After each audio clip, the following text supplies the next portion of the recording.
a trap. Hair looks like a lion's mane, a Farrah Fawcett mishap.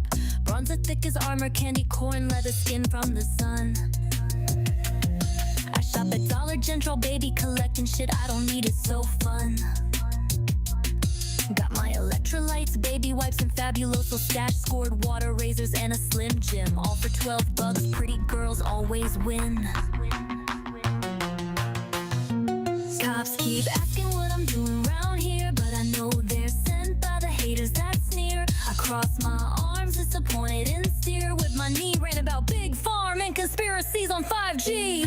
Fast food rappers sitting on the dash, changing vape pods while I avoid a crash. I got no money to pay my card that's due, then I cry. I'm starving with a half-eaten burger in view. Fueled by pop eyes and bohangulies, she'll school you hard with a greasy smirk. Sights the onion while she goes berserk. Sees a flash in the sky, look, it's a miracle. No, you dummy, it's just a SpaceX fumble. Talks about science, the war, and society. Smarter than everyone, but says spits the COs in library. Rants about crime she never did commit. Brags about the one she did, can't quit. Her 2 kids taken by CPS, and she's a 3-time felon. Doing the right thing will never quite click in that melon. Trash talks the LGBTQ community and illegal immigrants. They're stealing all the jobs, y'all, that's why I can't get hired. Then blocks everyone in her chat for trying to inspire.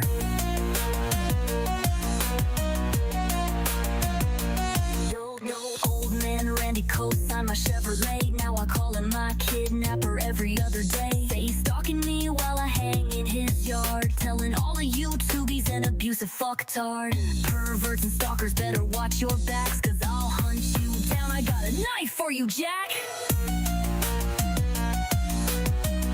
Y'all don't understand, they're all out to get me. Alley Financial won't stop harassing. Internet trolls all wanna fuck me. Y'all are jealous, I'm a pretty girl. Listen, I'm the only honest creator on YouTube. I did not stab those bitches. They're liars. Liars! Liars! Randy's a monster, the cops are my stalkers. I got no money, but I'm doing better than y'all. I'm done, you ain't taking me down. Like, subscribe, donate to my Cash App now. Pray for me, cause I need it. She's forgiven, not fluent. Messed her every word, still sounding truant. I'm the Dollar General debutante. No pets, no friends, just me and my vape. Preaching gospel and causing chaos on my live stream from my Chevy tailgate.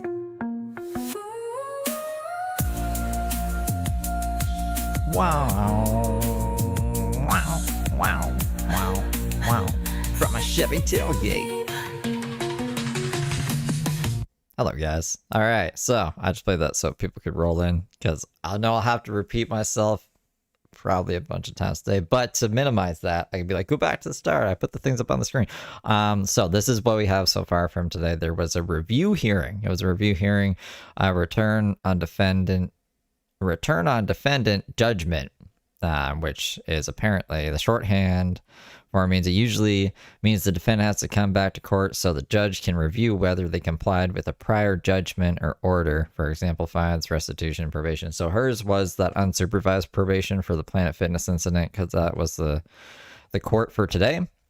Then everything else is for tomorrow. Nothing else has been updated yet. There hasn't been like another hearing set, and there hasn't been like any deposition updates or anything either. So I'll check it throughout the day and the stream. Hopefully by the end of the stream we have some more information, but that's what we got right now from this morning. Everything's coming to a head. Like we got 19 hours 50 minutes till the all the other ones. So that should be good. I'll minimize these in case I have to pull them back up here. This is where we left off last time, and the Brooke throwbacks. Where is, there it is. So this, I think it was the same day from the day that we saw last time.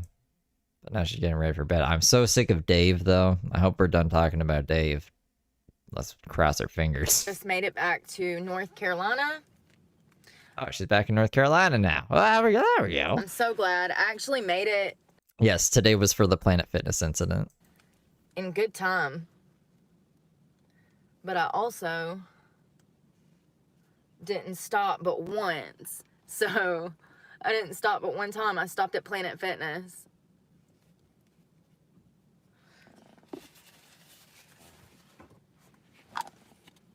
I'm so glad I got my AC fixed. It feels so much better in here. And I'll be able to actually Good day, Michael. rest good tonight. I mean, it's probably going to get below Hello, Polypython. 80 tonight. Below 80.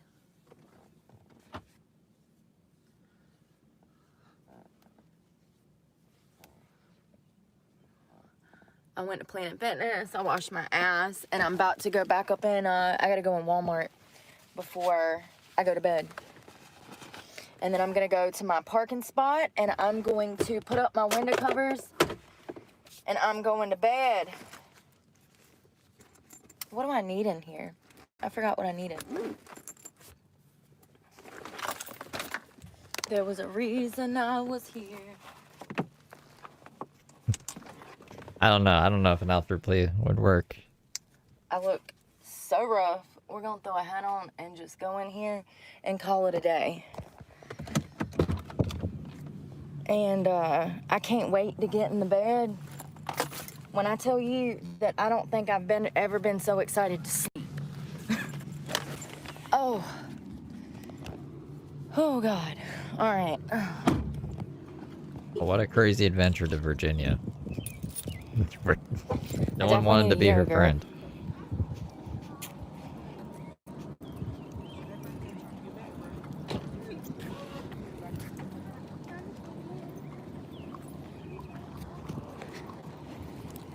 Don't forget to lock my truck. Let me tell you, when I was getting my AC fixed today, I guess they just thought I was made of money, as if I wasn't spending over $1,000 anyways. He come in there, he said, you know, your door's off the hinges. I said, is it on the ground? He said, no. I said, then don't worry about it. Like, what do you want me to do? He said, your door is coming off the hinges. I looked out the bay window. I said, is it on the ground? He said, no. I said, then leave it alone. I mean, that doesn't sound good, though. And I realized a while ago that I just received a text message from, or it was a voicemail from the car dealership where they fixed my AC. It says in there, it says that they cleaned something for $10 that I didn't ask them to do, which is fine. It's just like scammy, you know? It's scammy to charge you a reasonable amount, and for them to like actually do something extra that they could have upcharged you for, but you didn't. You're the one who decided to tip them. It's not scammy. You're just silly. Something about some debris somewhere. They charged me $10 to clean out some leaves and debris. So I had cookies yesterday, so we ain't eating cookies tonight. But I will take an egg roll if they got one. I like those egg rolls from Walmart. I do. Oh, they ain't got one. Or do they? That's a hot dog. Or Nathan's Deli hot dog. Is that just a hot dog? I mean, there's no bun. Corn dog. Is that... They just sell single hot dogs in America like that? I've never seen that before in my life. I really like the chickens, but I'll get a corn dog. I won't eat the meat in it, but I'll eat the breading off of it with like barbecue sauce or something. All right. Actually, do I want an egg sandwich? Probably should. I just had a Subway sub. I stopped on the way in from Virginia, and when I was at Planet Fitness, like clockwork, there was a Subway in the parking lot. I absolutely loved that. The amount of times that I've found a Subway in the parking lot of Planet Fitness, they must have a contract together or something. I don't know. But I'm telling you, I've traveled all over the country, and there's always a Subway next to a Planet Fitness.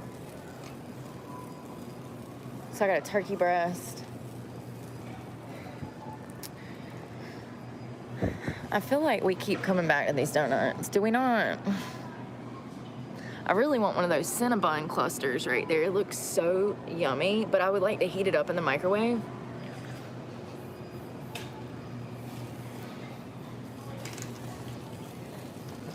This place has gotten expensive. It really has. It used to be cheap to come in here and get yourself, I don't know,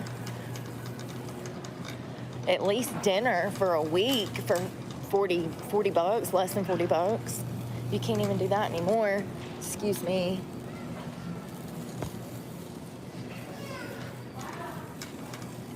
Hell, I was getting $300 a month, and that would go within 2 weeks, 3 weeks, maybe. If you stretch it. They're looking over if she followed her unsupervised probation today for Planet Fitness, which she didn't. But I don't know if they're going to find that out or not. I don't know what kind of evidence they're working with here. And that's for the bare necessities. I never even bought meat. I think I bought 1 pack of steaks in the past 8 months. Well, it's been 6 months. But I spent mine on water and protein, eggs, bacon, granola. No, nothing else yet. I'm going to keep checking while the day goes. There hasn't been any like updates to the depositions, or they haven't set like another court date for Planet Fitness yet either. So I don't know if they're still going over it or they just haven't entered it yet. Usually it's updated by now. Like it's updated. The type of hearing was updated and everything. So we'll check. I'll keep you guys updated. Peanuts, trail mix. Oh, that is something I gotta take you guys out into the forest when all the leaves are changing and stuff. I don't know if they're changing yet. It's been pretty cold. They should be. Let me look outside.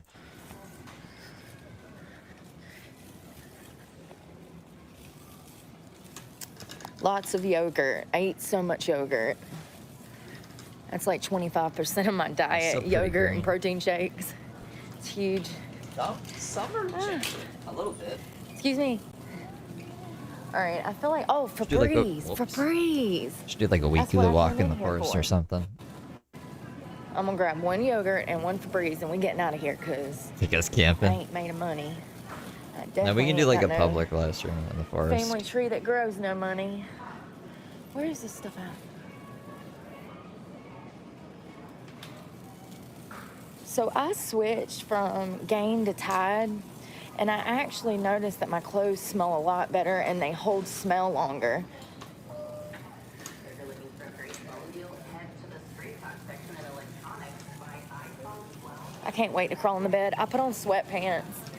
They keep falling down though because I done lost so much weight. Skirt. I don't think I've worn sweatpants in forever because I've been dying of heat exhaustion. All right, pants are up. No, they're too tight. Jesus.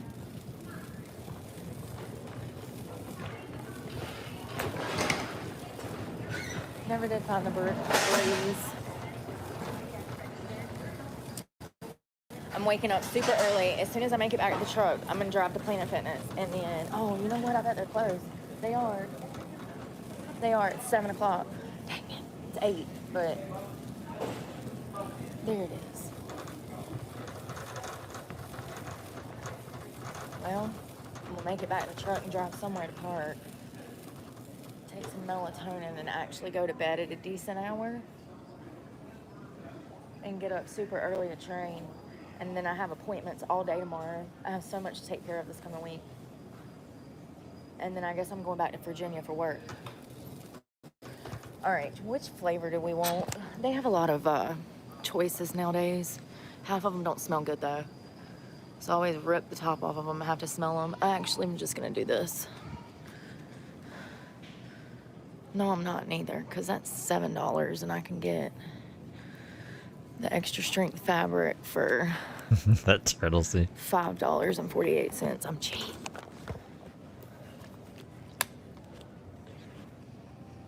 That's good enough, honey. Good enough. Definitely gonna grab something cold to drink.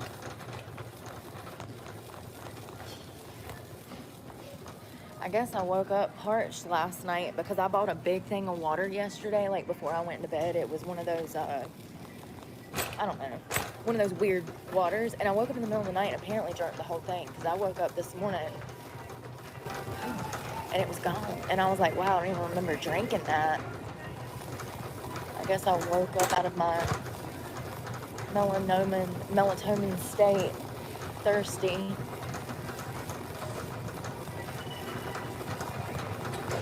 And you know, the weather's not even that bad here. It's literally like 80s. It feels amazing here. Makes me so mad. Everywhere I went, the heat would follow me. I couldn't run away from it.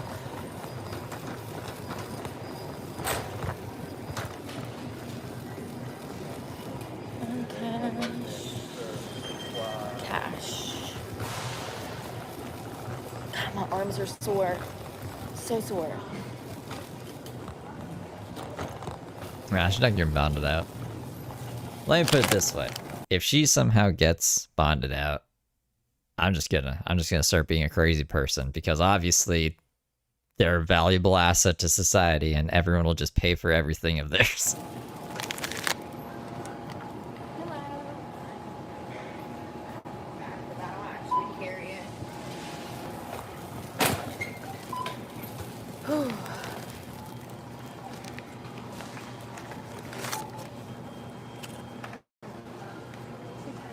There you go. Thank you.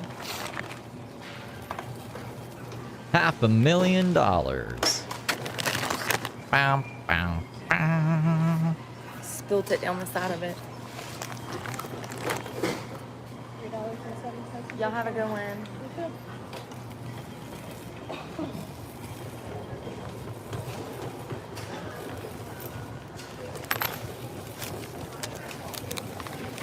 Oh, I'm so ready to get in bed. I got one cookie left. Hello. Hey, have a good one. I got one of those cookies that I bought last night left, and I'm gonna eat it when I get in the bed and comfortable. It's very rare that I buy stuff like that. Maybe like once a month, like I said. But because if I buy it, I eat it in my sleep. I used to wake up and eat whole half boxes of tasty cakes with ice cream on top. I would take a Debbie cake, and it didn't matter what it was. If it was chocolate, it was even better heated up in the microwave. I'd heat it up in the microwave and then put ice cream on top of it. You guys just want to see me crash out over the bank? Me versus the bank. Oh my god, if you guys only knew. There's actually like 3 or 4 banks that are angry with me, but I ignore the other 3. The main bank is the problem bank. Like, that's a really bad bank to have mad at me. So that's concerning. But, I mean, I don't know. It doesn't sound like a good idea. That was, but it wouldn't just be one. It would be, I'm so embarrassed. It would be like 3 of those huge tasty cakes piled on top of each other with a damn 2 cups of ice cream. But I guess when you are shooting $300 worth of heroin a day, you really don't care about anything you're doing. So I didn't have no eating schedule. I didn't even know what protein was, much less micronutrients and macros and stuff, you know, like I try to take care of myself now, the best of my ability. But it's it's much more expensive to take care of yourself. I mean, obviously, I just bought a corn dog for $1.25. If I wanted a damn salad from damn Panera, it's gonna run me damn $13 to $15. That was kind of crazy. Earlier, I went to McAllister's and ate dinner, lunch.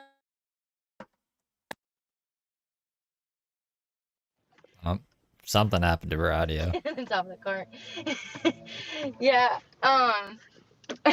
A whole head of lettuce is only like $3 though. She could make her own salad. She's just gonna have to like chop it up herself. But she likes cooking, kinda. Just get like a head of salad. Lettuce. That's what I meant to say. A head of lettuce. Maybe my eye should have been in there in the top of the cart the way I've been acting today. I'm gonna tell you what though, I when I pulled up at Planet Fitness in outside of Richmond the other night, I went to go work out. I did like a 3-hour gym session. When I tell you that when I pulled up, there was a man standing out there with 2 police officers. He was being arrested, and you could see that he was homeless. He had these like trash bags full of like just random things, I guess. He had like these old Walmart bags full to the brim, 2 or 3 of them. And I mean, he just looked defeated, and he looked like he had completely given up on life. I don't know what he was arrested for, but when I tell you that he was on my mind all day yesterday. Yeah, I mean, like, there's a video I did about her most recent charges, which is mass communication of violence on educational property, but then she's also being charged with simple assault and communication of threats at Planet Fitness, and then cyber stalking Dylan, and then she's trying to have Jason charged with not cyber stalking, just normal stalking. What is the other one? I swear to God, there's one more. Wasn't there? No, maybe that's it. That's the 4, right? That's the big 4. Yesterday and last night, and it just breaks my heart to see people in that condition. And when you're running on no sleep, and you're hungry and sleep deprived and stressed out and stuff, it just sometimes turns you not Head full of word salad. into the best of person. Your worst side comes out when your basic needs are not being met in life, and to be trying so fucking hard to not only do the right thing but stay focused and positive, and then to still be kicked down. It's like, damn, I don't know. This is another thing about Brooke I find super annoying. She'll be like, I'm doing everything I possibly can, everything. When we watched her sit in her truck for 5 days bitching about Dave. Like, that's all she did for 5 days was bitch about Dave. Very unproductive. She's not doing everything. What the fuck is this everything thing about? Like, yesterday, I didn't do anything yesterday. I was pretty, like, I don't know, down. And, I'm not gonna like act like I did. Like, I'm doing everything. I did so much yesterday. I didn't do shit. I fucking laid in bed. You know what I mean? I don't know why Brooke is like this. Why are you like this, Brooke? I can't win. It's really defeating. And I don't know who that boy was that got arrested at the Planet Fitness, but God, I've been praying for him, because I mean, unless he was in the females' locker room, because if he was in the females' locker room, his ass can stay in jail. I'm sorry. If he was in there exposing himself, that's a whole nother damn story, all right? But it didn't even look like he had been in the gym. It looked like they had literally caught him on the steps of the gym. So, Jesus. Yeah, most of the Planet Fitnesses in North Carolina is closed on Sundays at 7 o'clock. So thank God I showered in Virginia. Otherwise, I wouldn't have been able to take a shower tonight because the gym's not open. And I really don't like getting in my bed without washing my ass, to be frank. I have a huge OCD problem. When I gave them my truck to fix my AC this afternoon, I freaking took that towel out of my seat because I didn't want that boy to have to sit on my sweaty towel. Like, I'm very conscientious about cross-contamination and stuff like that. I remember when I was growing up and my mama and grandma and Meemaw would teach me how to cook, they were very big on washing their hands. If I cooked something for them and they saw that I didn't wash my hands, they wouldn't eat it, honey. You might as well just damn throw it out to the damn pigs, because they ain't gonna touch it. But you can't eat it at everybody's house either. I've seen some Lord, don't even get me started. YouTube's evil like that. All right, so I'm about to pull up at my spot. I'm so excited. It feels like I'm home. Like, where I'm at is like my stomping grounds, and I'm on the outskirts of the Piedmont Triad area. I love it. Nobody knows me except for the people I want to know me. Randy. Nobody questions me. Nobody here judges me for living out of my car. And Her eyes look crazy. Why her eyes look like that right now? it's quite the opposite. Everybody is so fucking nice to me here. But it's probably because they have their own fucking problems going on. They don't have the time to be sitting here judging somebody who is obviously fucking trying. Okay, Walmart out of the way. I didn't see nothing crazy. You know what I was thinking about on the way home, though? I was like, honestly, I haven't seen a lot of road rage incidents like lately. You would think that I see a lot of road rage incidents as much as I'm on the road traveling between Florida and South Carolina and now Virginia, and I really rarely see them. And that's the first time I got in a screaming match or like got that angry with somebody on the fucking road in probably about 8 to 10 years. But like I said, I felt like maybe I needed to eat a Snickers or maybe just sit in the AC for an hour. I really wasn't myself. And I also was like, I'm going to do all of this work and spend all of this money. here's the thing, even though it wasn't my money and somebody else paid it for me, that's still a huge expense. I could have used that money for something else. Medical bills. I don't know. Anything. So the first thing so that y'all can watch how I do everything. Well, I mean, if the service will stabilize, maybe we can. You can't see nothing. I have a stand, but That is, I mean, like, that's another way this channel could go. It is probably something that's gonna happen more on this channel. It's just me living my life, because apparently there's, whoa, why do I keep dropping my vapes? Apparently there's a market for that. When I like, what's the word I'm looking for? Test things on members only.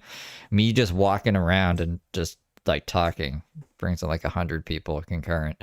But when I'm playing guitar or playing video games, then like there's nothing. So guitar and video games, no one gives a fuck about.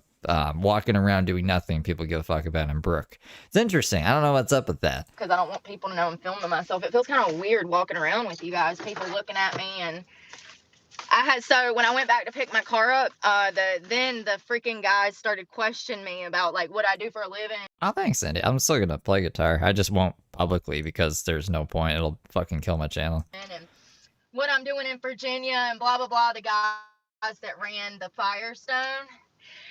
And he said, "Oh, so you're a full-time vlogger?" I said, "No. I don't even know where that come from. I never said that. Remember, you guys went in the store with me." We didn't go anywhere with you. Sat at home. Said, "No. Why would you think that?" Y'all are literally with me. I'm filming. Why would you think I'm a full-time vlogger? I said, "No, why would you think that?" He said, "Didn't you say that? Didn't you say you were a full-time vlogger?" I said, "No, I did not say that." And I lied through my teeth. I'm getting good at getting evasive, not answering people's questions. You know what I was thinking about the other night? Don't you like how the cops roll up on me and I'm like, I'm not answering any questions. I'm leaving. And but here's the thing: they were gonna run my driver's license, and their license was good, and I got insurance. But I like how I'm like, I'm not gonna answer any questions, and then Their service is terrible here. 5 minutes later, I'm telling him the whole fucking story. Like, I'm an open book. I have nothing to hide. We gonna have to turn all them other, like, why are y'all sending 3 cops for little old me, number one? And then why are y'all immediately grabbing your guns as soon as you get out the car? 2 of them put both of their hands on their guns when they came to approach my vehicle, and they let the big guy that talked to me come up to the vehicle first, but they were absolutely holding their guns. I mean, you were getting trespassed, and also they have a thing where it'll tell you your priors, right? Even if it's like a traffic stop. So when we watch body cam, sometimes, yeah, they'll have their gun drawn because they have a violent prior offense, like assault with a deadly weapon with the intent to kill, which is something Brooke has on her record. It's not my first rodeo, though. That's why I calmed down and tried. They're reviewing if Brooke has followed her unsupervised probation today, but other than that, I don't know anything else. I'm going to check at 2. I saw someone say in the chat earlier that they're usually updated by 2. To be compliant, and I was, but, you know, I think it's important, like, I don't know, to be honest about stuff so people know, because that ain't going, that is not the first time the cops have been out there, I'm sure. And then also, they will probably be back if he has anybody living with him, because that's the kind of life that he offers. He's the type of person that wants to call the cops. He wants... No. So back in, it's a good thing that I have, these are the 2 videos I made. They're important. So the Planet Fitness incident, I have a video on that. She got arrested for that, but she only spent a week in jail back in October of 2024, and she's still having court dates for that. So she had 6 months of unsupervised probation where she wasn't supposed to mention Planet Fitness or the people involved with the incident, which she did multiple times. So that's what they're reviewing today. She is still in jail for the mass communication of threats on uneducational property. To cause problems. He doesn't know how to just be peaceful and live peaceful. I don't think there's a reason for them to watch my videos. They could probably just watch Brooke's videos because they're still all up, right? As long as they have timestamps, that's straight from the source. They can't say that anything's like out of context or stuff. My videos have been used in court before against James because he deletes every single live stream he ever does, but I recorded them all. Ha ha ha. James really didn't like that. That really pissed James off. But I don't see the need to in this case. But who knows? That'd be pretty funny if they did. Oops. So I've been charging this, but it's not completely charged. It's supposed to get a blue light on the back when it's completely charged, so it'll be red until it's completely charged. So this has lights on it too. Once I get my window covers up and get that camera at a different angle, you'll be able to see more. So I got that up. Let me grab my other window covers. She hasn't figured out the cockpit view, I guess. Now I can actually go get me some new ones because these are really tattered. I told you I've been ripping these up. So now I can go get me some more new ones because...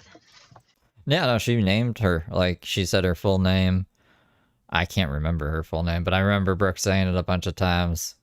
And I was like, who's that? And people were like, that's the Planet Fitness lady. And then I remember recognizing it in the court documents.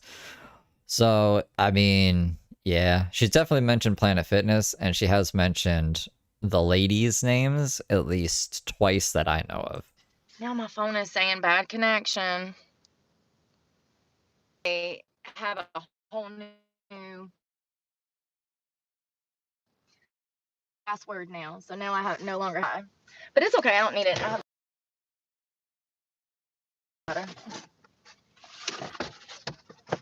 That's what I pay a phone bill for. Let me put this up. So I just slide these in. I make sure to get it underneath the awning of that thing right there so that they kind of connect. I just pop it in like that. And honestly, it can come down some more. But I'm being it blinded. ain't gonna be perfect. Blinded. But nobody can see in there. And I know because I've looked on the outside. I think because it's at an angle. And I usually stuff something right there. Or I can move this seat up enough until it blocks it so that you can't see back there. But I'm telling you right now, where I'm at, ain't nobody going to be out here trying to look at my damn windows. And if they are, I got a friend of mine that lives in a business right behind me.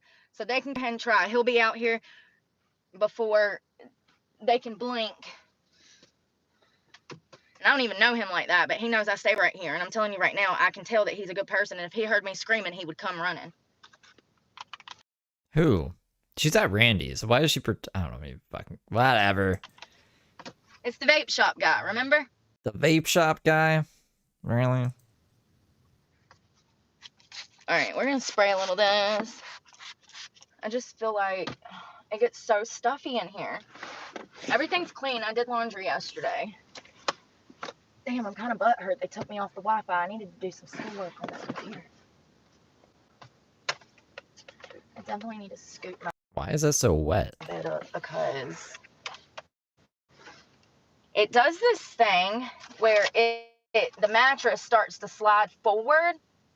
And so I have to get back here and like kick stuff around. First of all, push this water and my food container over there. And then I have to get back here and move the mattress in the corner. See, it like, I don't know if it's from like settling when I'm on the road or what. It just gets all twisted up. My pillow's upside down, but I really don't care. It feels so good to have air, you guys. Hold on, I'm about to put the light on me. Booyah, can you see? Apple, by apple, they say. You can't even freaking see me. So I'm going to put that other window cover up, and then I'm going to move my seat up. It's about Planet Fitness. Oh, damn it. So she'll do this, then drive down the road to Randy's. Getting better. Where's my other one? Where's it at? So I normally never put my window covers up. This one's really raggedy. I've been peeling it back to get more room, and it ripped it open, see? Because when they're in, then I can freaking roll my window down. I need to make some new ones. Now that I have AC, what I'll do is just go buy some more, recut them out, I'll leave the ones in the back, but I'm gonna get me, you know what? I could just get me 2 more. I'm trying to figure out why I never put curtains in the front, but I have curtains in the back. See, I have curtains back here, so I can look out or whatever.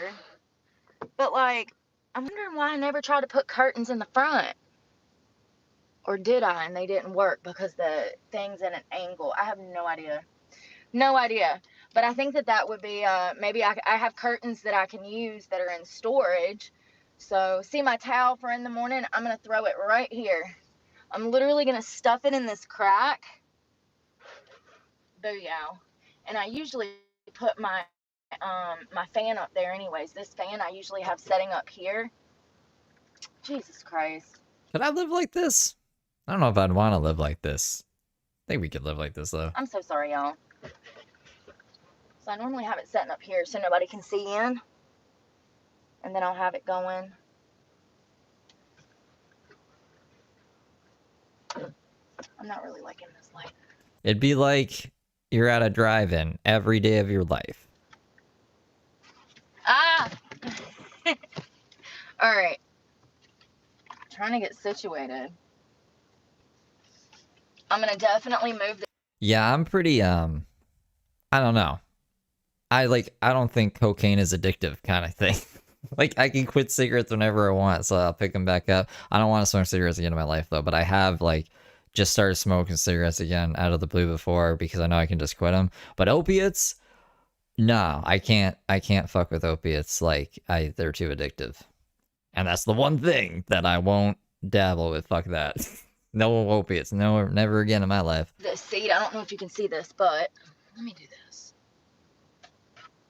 Alright. My seat is all the way back. As you can see, I can't even get my foot down there barely. So what I'm going to do is move that seat up so I have room to stand. If anybody knows if I can remove this passenger seat without damn setting off a sensor to the point that I accidentally break something and have to take it to Chevy, then please let me know, because I would really like to get rid of this passenger seat over here and build me some kind of little kitchen space. Like, I could have a little sink that twists around. Like, imagine all of this space right here without this seat here. Like, it literally, it would add 2 or 3 feet of space in here. Do you know what you can do with 2 or 3 feet? A lot. A whole lot. Hell, this Can't hear anything. Can you guys hear me? Hold me now. Hopefully you can hear me. truck is what? Like a freaking 4x4? And I got a bed and a whole closet and a whole wardrobe in here. I really do. I got so many clothes in here, y'all. Oh, it's ridiculous. So my window covers are up. I kind of want to fill these gaps. So I'm just going to find like some clothes. I got a towel out my seat from it right here. Cover up those holes. You do what you can, the best that you can. The window covers actually really 25. come in handy, the ones that I've made. And then the Are you guys just throwing math questions at me now? curtains, like, fit right in there snug, so you can't see in there at all. Okay, my bath bag. I did go and shower, and I also just left sheets. Not sheets. What am I saying? Murphy's gas station. I filled my truck up. It was $60 to fill it up at $3.09 a gallon, which is great. I literally waited till I made it back to North Carolina to get gas because it was $3.40 up there. I didn't realize that Virginia was rich like that, but apparently, from my newfound understanding of it, Virginia is one of the most wealthiest damn places Oh, I thought that was 10-4. in America, and I had no clue. And that's exactly why I'm about to take my ass back to Virginia Beach and work somewhere in that area. So I'm gonna fix my mattress now that I can actually stand up. I can't stand up too much because the roof is on fire. All right. I don't know how there's change 5 in my creams bed, and but 5 there's sugars. change in my bed. All right, so I basically just make sure all of my windows are covered. Brush my teeth. 10 sugars and 4 creams. I can pull that That wouldn't down be and that see bad, if anybody's actually. out there. People tell me I use too much sugar in my coffee. I think I use just the right amount. Oh, I'm out of breath. I feel like my bed is on a slant and I don't understand why. It's kind of up in the air on the back. But I did move some stuff this afternoon, so maybe that's why. Damn it. Jesus Christ. There's never enough room for everything. I tried, when I first started living like this, I really went like super minimal. I mean, see, you think of her becoming a good little angel. About everything. I had bare necessities. I had like 3 or 4 pairs of shorts, like 2 or 3 shirts, and I went very minimal. However, that didn't bring me as much happiness as I thought it was going to. So now I have 2 dressers and an extra storage compartment. I have a storage compartment for food, for dry items. I have a cooler if I want to get stuff that's, you know, that I need to keep cool. I will have to buy ice. One day, I would love to have a camper shell on this vehicle. I would love to take that passenger seat out. I want to put a kitchenette in there. A kitchenette? Like a little sink. What? Or something I could utilize that space so much better. But if I got a camper shell, then I can actually get a generator, which That's wild. I never knew she wanted a sink in there. means that would be Where would it drain to? so efficient for me. I could do so much with a generator if I had a generator. But if I bought a generator now, it would get stolen off the back of my truck. So that's not really an option for me right now. Let's see what's going on with this bed. I'm just gonna pull the mattress back.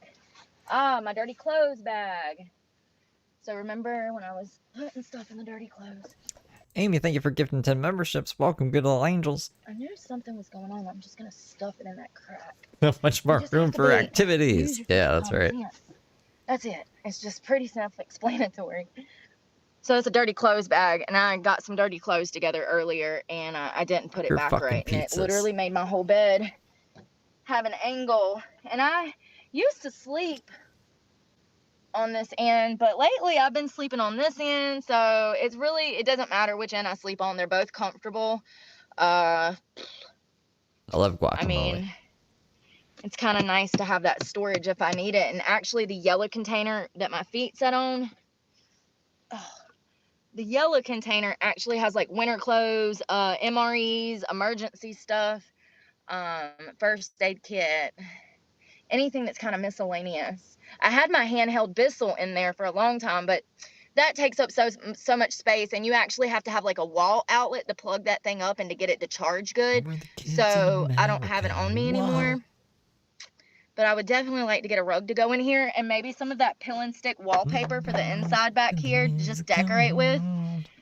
I don't understand why I don't have curtains for my front windows, but I could absolutely get curtains for my front windows now. But I still need those cardboard cutouts in case, if it's so hot, if my air broke again or something, I could crack my window at the very least. I'll probably end up falling asleep tonight, and I'll probably end up falling asleep with the windows cracked. I'll wake up and roll them up. I'm not going to fall asleep with the air running. At least I don't feel like I will. Because of the cost. You know what? I might actually tonight. I'm scared I'm going to die. Like, I'm so scared I'm going to die. Can you die like that? So, if it was the heat, then you could get carbon monoxide poisoning, right? But when it's AC, do you run the risk of dying at all? I don't think so, but What's going on, Rochelle? that'd be my luck. Death by air conditioning. Yeah, there's a video, the last edited video I did in my life, it goes over like the whole thing. And then the video before that was the Planet Fitness incident, if you want to get caught up on the stuff and the things. After everything I made it through, the fucking AC takes me out. Ah. So, something else I like to do before I go to bed. Whoa. One thing that come in handy so much, Why is that stuck I in just my went and head? bought it, Febreze. I'm telling you right now, this is great. And not only can I spray my seats with it, I can spray the carpet with it, I can spray my curtains with it, I can spray my bed with it. It really does come in handy. You want it to soak down. You want it to soak down in the fabric. Which other court date? Like the one tomorrow? The one tomorrow's for Dylan, Jason, and the mass communication of threats today was Planet Fitness? Planet Fitness was today. And then I will wash it again in like a couple more weeks. One of the things that I'm actually going to grab while I'm in North Carolina is my handheld Bissell, so I'll have it with me when I'm out of state. And anything else that's super important to me that I might need. You think she'll get off? You think they'll let her go? They'll be like, Brooke, we reviewed the video and everything's okay. I don't know. She would have to have a really good defense, like an extremely good defense. Because it wasn't like the cops just picked her up and the DA isn't aware of the situation or anything, and the DA is going to get there and be like, I can't fucking prosecute this. They were talking to the DA about it, and they were like, all right, go get her. And they're like, ah. So I don't know. I can't see the public defender being that good. Maybe they'll work out some deal or something, but I think she's going to probably stay in jail. She has nowhere to go. James had to stay in jail because he had no address to like get out on probation for. But I guess we'll see. Exciting times. Been waiting. We've been waiting for this. When I'm in Virginia, I'm going to grab that. I'll probably just push it to like 2 months from now or something. Too. I have storage for it. I pay for storage every month for all of my stuff. I set it up like a little bedroom, but I didn't get a big enough storage unit, and I'm just like, I've reorganized it. The last time I was there, I reorganized it. But I really wanted to set it up and be able to go there and pick out things I need, but I'm never in the area. It's in a whole nother city, so it's really just a waste of space. It's good for holding my stuff.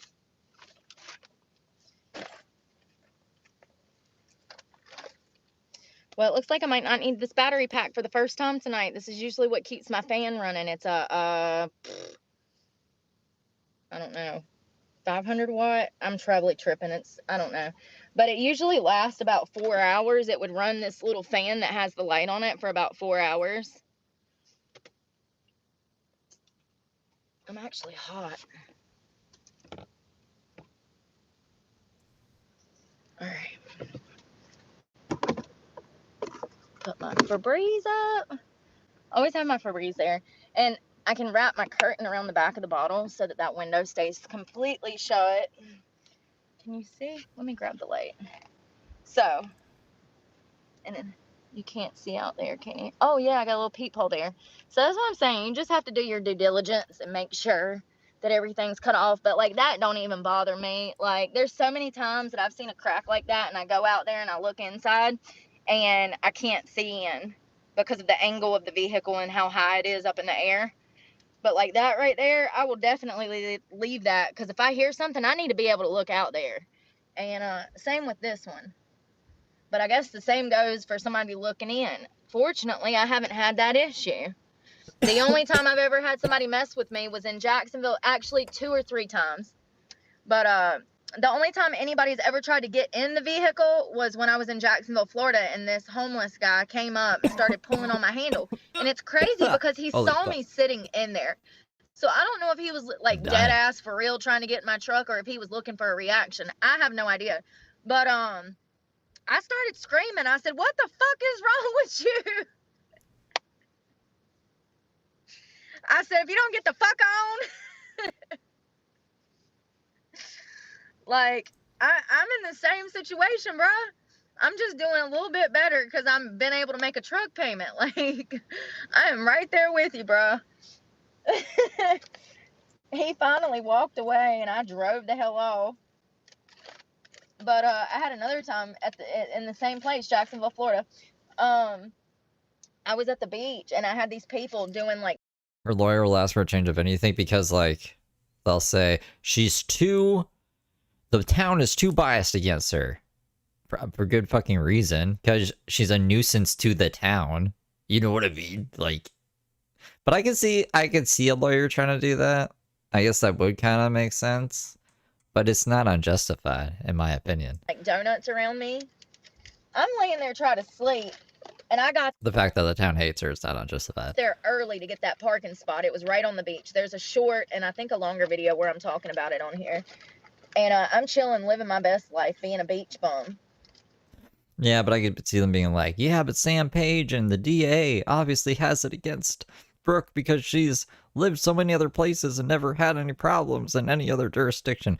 I don't know if it works like that though. Like it's their town and city, right? So they're gonna charge. I don't know. It's a public defender. I don't think, I think they'll just do whatever the DA tells them to do, in my opinion. And I don't know where my vape is. Here we go. I don't even know if Brooke has Bruce Lee for Dylan, because apparently Dylan has Bruce Lee now. So, I don't know what Bruce Lee's doing, guys. It seems... I can't wait to find out, though. Here we go.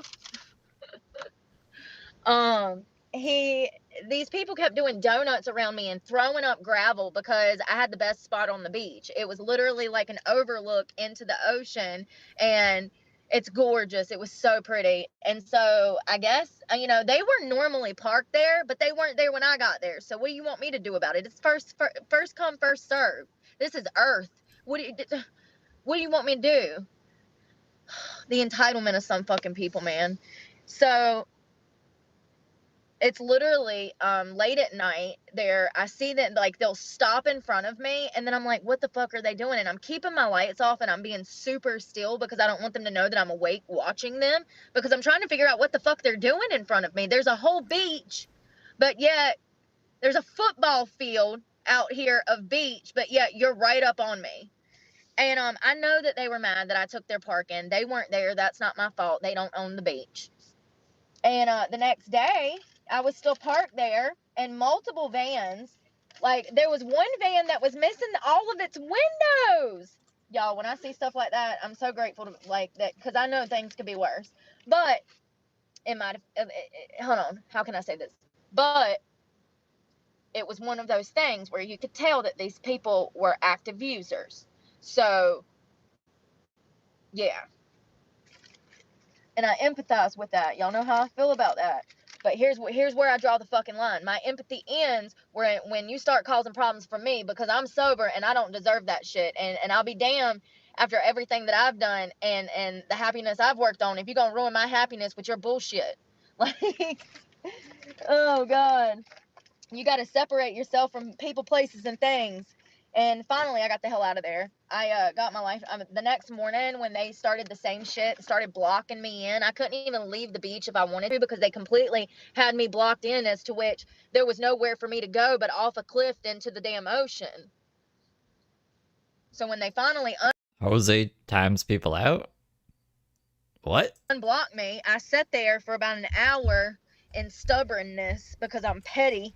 And not really, but kinda, Oh, Erica, thank you for the 10 and the jumping pear. I think that's a pear. kinda. I appreciate you. Thank you, Erica Kissmark. So I sat there for an hour, and then I got the hell out of there, because it was really one of those things where they had already shown me they were not fucking stable. They're throwing rocks. They're speeding around my vehicle on a beach. They're missing all of their windows. They're track marks up the neck. Like, I needed to leave before these people caused me more problems than I did. So it's only been a few times that I've had issues like that. And then recently, in a little small town, I had these people beating on my truck in the middle of the night at a Walmart. That was crazy. Now, I was fucking petty. I stayed there till the next day. Told you guys I'd have to repeat myself a bunch. So the court date from today, they're going over to see if Brooke followed her probation, her unsupervised probation, which she didn't, but I don't know if they're going to find that out or not. It hasn't been updated other than that. That's just what it says the court date's for. I was told that it updates usually at 2, which is like 6 minutes from now, so we'll check and see if there's any other updates at that time. I was asleep. I had in headphones. I don't know. I didn't hear you beating on my truck. Since you want me to move so bad, Kevin, I'm sorry. I had in earplugs. I couldn't hear you beating to get me to move. So, I don't know. Once again, I was in the parking lot first. What did she show us? A vial of honey? I just saw it out of the corner of my eye. It didn't look like an earphone, though. I showed up bright and early. Early bird gets the worm. And it wasn't like it was a special parking space. There was 10 spaces beside me and like another. Well, actually, if I'm not mistaken, I'd parked towards one end, and there was like 10 spots on one side and maybe 2 or 3 on the other side. And there's like this collection bin for people to drop off their clothes that they want to donate. And yeah, I don't know. I guess that pissed them off, because it was 2 different guys. One guy in a light blue truck and then another guy in a dark blue van. And when they started knocking on this back door, my driver's side back door, I really couldn't believe it. And I tried to ignore it, and then like it would stop. Like he would knock 1 or 2 times, and then he would stop and walk away. And then one of them would get in their vehicles and start revving their engines, because they both had like such loud engines. These Were they car hopping? cars are from like the 80s or 90s, and they are loud. They're like more like sports cars. They sound like sports cars, but they're really just like 80s beaters. So y'all know what I mean, if you know what I mean. Like, those cars are loud. Like, you can feel the fucking rumble off of this huge van. Y'all remember those vans from the 70s, and they had the damn curtains on the inside, and it was all like velvet suede on the inside, and they always smelled like nasty cigarette smoke? Y'all know exactly what I'm talking about. So it's like one of those vans that had the little curtains that actually, it came looking like a house on wheels, but it was really like 3 seats in there, and I think one of them used to pivot or something, if I'm not mistaken. So it's a van like that, and it was very loud, and they were intentionally starting and stopping the vehicle, and starting and stopping the vehicle, and revving the engine and revving the engine. And like I It's still Bruce Lee for both of them online. I was like, I'll go and check to see if they took him off of one of them, but it still says that Bruce Lee is representing Heather and Dylan, which doesn't make any sense to me. said, I finally, for realsies, put in earplugs and called it a night, because I ain't got time for your shit. And I was here first, and I'm sorry that the meth has you feeling some type of way about me being here. Once again, these are very stereotypical people. Now, I've seen these guys since then. Both of them. See them all the time. They've never said shit to me. I know who they are. I know what they did, and I know what type of people they are, and I'm going to stay away from them. But, I don't know. It's really crazy to me. What's even crazier is that, why? For what purpose? Like, if you were mad about me parking there, why not be upset about it tonight, and then tomorrow say, hey, we usually park here. Okay, that's fine. I've had that happen before. I've had certain people in parking areas, specifically the Keys.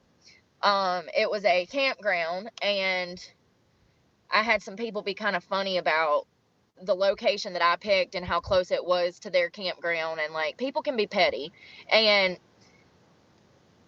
I don't know, man. I don't know if it's the lack of having anything, but some people that are going through hard times, that are homeless, they have a tendency to snap over shit that's really insignificant, but to them it's a big deal because it's all that they have, and it's really not that much. And then you factor in the actual struggle and trying to survive. Some days I don't know how I've made it, especially when it's fucking 112 degrees outside. That's crazy. When I looked down at my phone the other day and saw that, I said, I thought I came to Virginia to get away from the damn heat. It's hotter here than it was in Raleigh. So I'm going to take me a little melatonin. I haven't been taking these. I actually hate to take medications.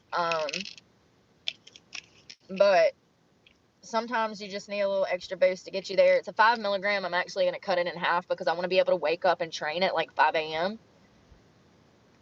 I'll probably actually get up around 4:15,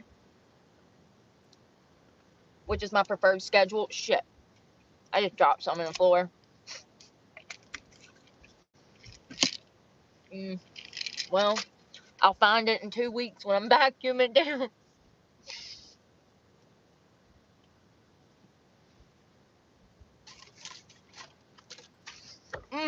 My head.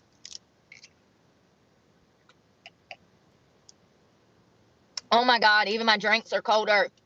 When I tell you I've been living on hot Gatorade because I'm too cheap to buy ice. Yep. So excited to have my damn AC fixed. When? How did it get fixed? Yes. Now I'm worried about how much gas I'm about to be spending. You know what I was thinking? I really was bragging. Did I like completely miss the part that the AC got fixed? I thought it was still fucking broken. She went away for like a day. I don't remember her saying she got her AC fixed. Maybe I'm just crazy though. On myself the other day. I was like, damn girl, you ain't been spending no money on gas. You've been learning to sit still. I was so proud of myself because I have a lot of insecurities about living like this. Not because of like the way I'm living. It's more about other people and how they Yeah, she's actually locked up. treat me. So when you're living out of your car, you got to stay on the move. You're not going to be sitting in one place for 2 or 3 days, because they will either tow your vehicle or you'll have issues with maybe a business owner. I've pulled up in shopping complexes and I've had nail techs, a woman that owned a nail salon in this shopping center, once again in Jacksonville. She came out and circled around my car several times. And if I'm not mistaken, it was like, I guess she could tell that I lived out of my car and she thought that I was just gonna squat in her parking lot. I don't freaking know. I just wanted somewhere to have lunch, kick back for a minute, check my email, whatever. And So she wanted to chill for like 6 hours. she's like circling my car, and I never said anything to her, but she absolutely She said that Dave gave her money for it, but then she was, I think this is part of the grift though. I think she was like, that's still not enough money though. And he's going to show up there and this and that and yada yada. So I guess everything went good with that. I don't remember getting an update, but maybe it just deleted from my memory. was like on my shit as soon as I pulled into that shopping complex. So I don't know if she owned the entire complex, but I saw her come out of this nail store and go back in the nail store, and then she came back to me several times. So I don't know. There's a lot of business owners that act funny like that, but I'll tell you why. I'll tell you exactly why. Because people dump things. I was at Walmart in Raleigh, in Hillsboro. I was at Walmart in Hillsboro. There's like a Home Depot and all of that, like right there. Subway, love that. It's kind of hard to stream from jail. You know, like I was thinking there's no point in putting shorts out about the video because everyone already knows what happened. There was people commenting on the video being like, you fucking idiot. This happened a week ago. We already know. And I was like, yeah, I know. We watched it live. I just wanted to like have a fucking condensed video with everything in it. Jeez Louise. What was my point to this? I can't. Oh, maybe I should just make shorts so like other people can find the video easier. That for me. And I'm sitting there, and I noticed a car pull up catty corner to like the parking spaces were like this, but this car was in a park like in 5 different parking spaces. You know what I mean? Going the opposite way. And I'm like, what the hell are they doing? And I'm not paying any attention. And then I hear something hit the ground. And then I look over, and it's a lady dumping out a container, probably of piss. And I was like, really? You couldn't find nowhere else but the Walmart parking lot to do that? That's why businesses act like that, because people don't have enough common sense to go pee in the woods. And you can't always find a bathroom, absolutely. But it's not, I mean, and if you're going to have to pee in a jug, I saw another creator on here that that's what she does. She pees in a jug? I mean, like, Brooke says she used to pee in jugs on the first track repo. She got really mad and she was like, yeah, I have been peeing in jugs. So it's not gonna, I mean, that's gonna happen soon if it hasn't happened already. There is nothing else updated online. I just checked because it's past 2 now. I'll keep, like I said, I'll keep refreshing and I'll check before we end the stream. And hopefully there's some other information there. And she lives out of her car, and that's Piss fine. police. You got to do what you got to do. What you don't do is burden society with your shit, literally. There is lots of ways. They even have dumping places where you can take that stuff and dump it if you need to.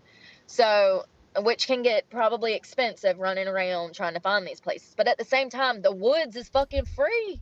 The woods is free. Like, honey, get you a shovel and get out there.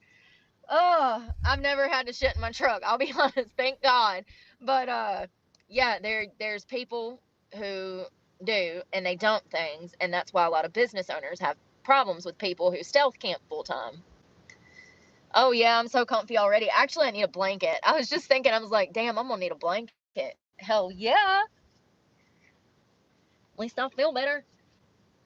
I'm still dealing with that sinus infection. I just washed this the other day. I don't think I've even used it. I haven't. It's still folded up. I read this as you took a dump in your ice cooler. That's what Brooke was talking about. I was like, oh my goodness. But no, never mind. Silly me. Half-ass. I haven't needed it, but I washed it because I knew I was gonna need it eventually. I'm getting kind of hungry now. I just had Subway. Oh, and when I was coming back from Virginia a while ago, there was a car. It was an old like 90s Ford Taurus, you know, like it was like the round front end ones, you know. And the windows were all the way down and you could see through the car, and it was on an exit ramp that kind of circles around. And I noticed that it was like full of just like house stuff, and it looked like somebody was living out of it. It had a front flat tire and it was set and abandoned on the side of the road, and it looked like somebody had been living out of it. Mm.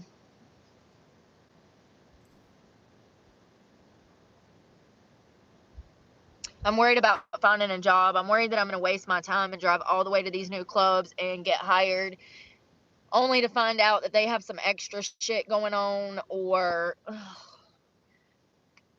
there's no money to be made, that they're dead. If you like Google North Carolina court records, I don't know. It's a pain in the ass. I have them bookmarked. It's like portal-nc.tylertech.cloud/portal/ and then you can search by her name in there. But it's like, I can't remember. I have to click like 5 different things when I Google it. But you can try to find it. I don't know. I don't know. That's why I bookmarked it. North Carolina portal. Google North Carolina court records portal, and it should take you there. There you go. Thank you, chat. Like, you can have a club with pretty girls, but if you don't have no business, then you're open for nothing. And a lot of these clubs have had to close because they're not getting any business, and it's not worth paying the power and running them if they're not making a profit. If they're not extorting women, then they're not making a profit, okay?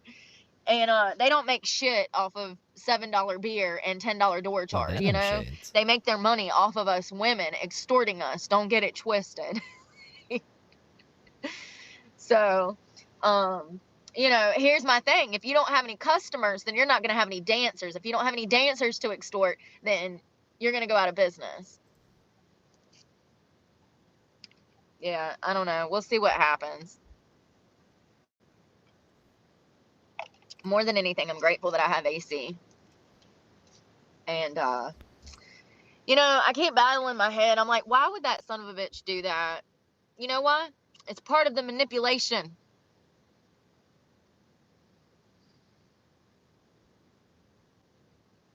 Like, oh, I'm not a bad guy. See, I still did this for you. I didn't even see him. He paid over the phone with a credit card or a debit card or whatever. Oh, there we go. So she gave her money and he paid for it over the phone with a credit card. So Brooke, it was worth going to Virginia. She made some money. But what's off of Dave. Crazy to me is I walk up in there like I know somebody because he told me to tell him. And they're like, we don't know who that is. I wanted to die. I was like, oh, okay, yeah, sure. No, yeah, you wouldn't.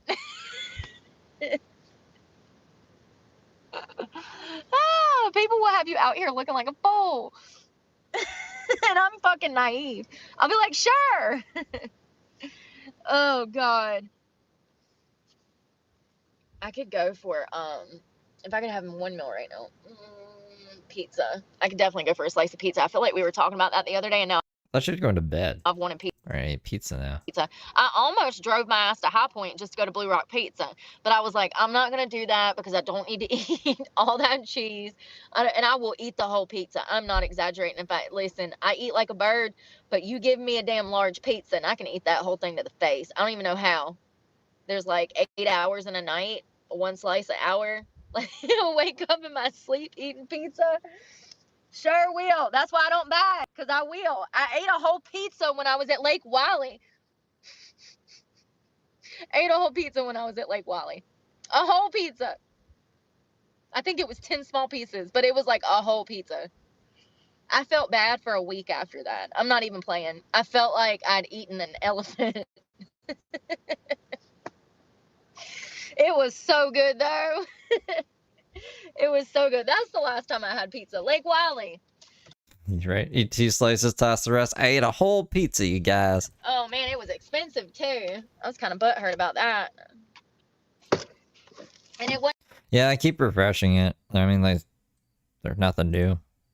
If you guys refresh it and you see it before I see something, let me know, and I'll pull it up. But it still just says, I'm scrolling down again. Hold on. Yeah, review hearing.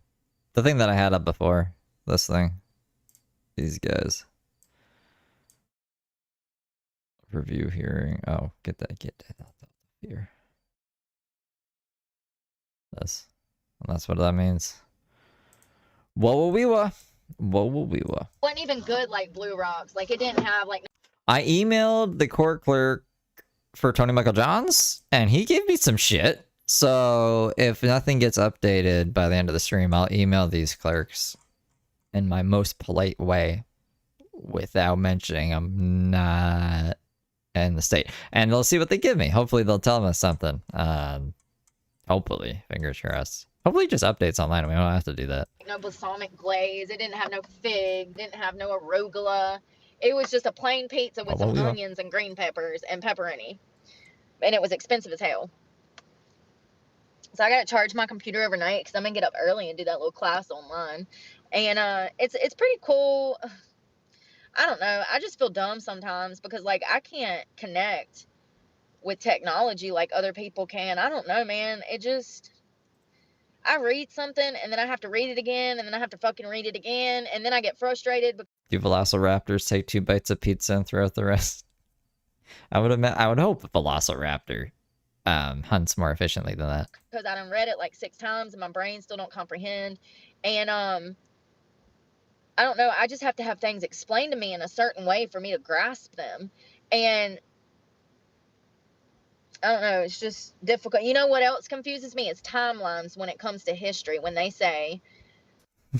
I think we know that. I think she can't even figure out her own timeline, so I would understand why history would have her tripped up a bit. Like, oh, World War One, this, the Vietnam War, that war. That's hard for me to grasp, especially when they talk about like the Empire, the Roman Empire. Like, I'm like, oh my god, who is talking about the Roman Empire? That's a meme. No one's actually talking about the fucking Roman Empire. What year was that? Was that AD? Was that BC? Was that, you know? It's hard to grasp history timelines for me and math. Yeah, so that's what I'm Chris E said he made a short of it. Once I get my other shorts done, and if I'm not hating editing with all my heart and soul, then maybe I can put something similar out. But you should watch Chris E's one. Sucking at right now. And reading. I mean, I'm a good reader pizza. If I can grasp it. You know, if it's a Goosebumps book, we're golden. We're Gucci, baby. I got this. I'll even make faces and all. I'll damn meme the book out while I read it to you. I wonder if Brooke has seen like all the like Chill Bumps covers that I've made over the months that we've covered her, because there's like a few. They're like I like them. Surprisingly, and the Pokemon cards, you know, she's all into Pokemon and Goosebumps. You, but yeah, when we're talking about historical shit, it's kind of confusing for me. Or shit that has big words that I don't really know, and then I have to sit there and fucking open a dictionary and go to Google and sound it out because I can't even pronunciate it, much less know how to spell it or what it means. Sometimes when I was in school last semester, I had a whole notebook full of words. A whole... If you search on YouTube Chris E. Brooke, like Chris space E space Brooke, it should come up.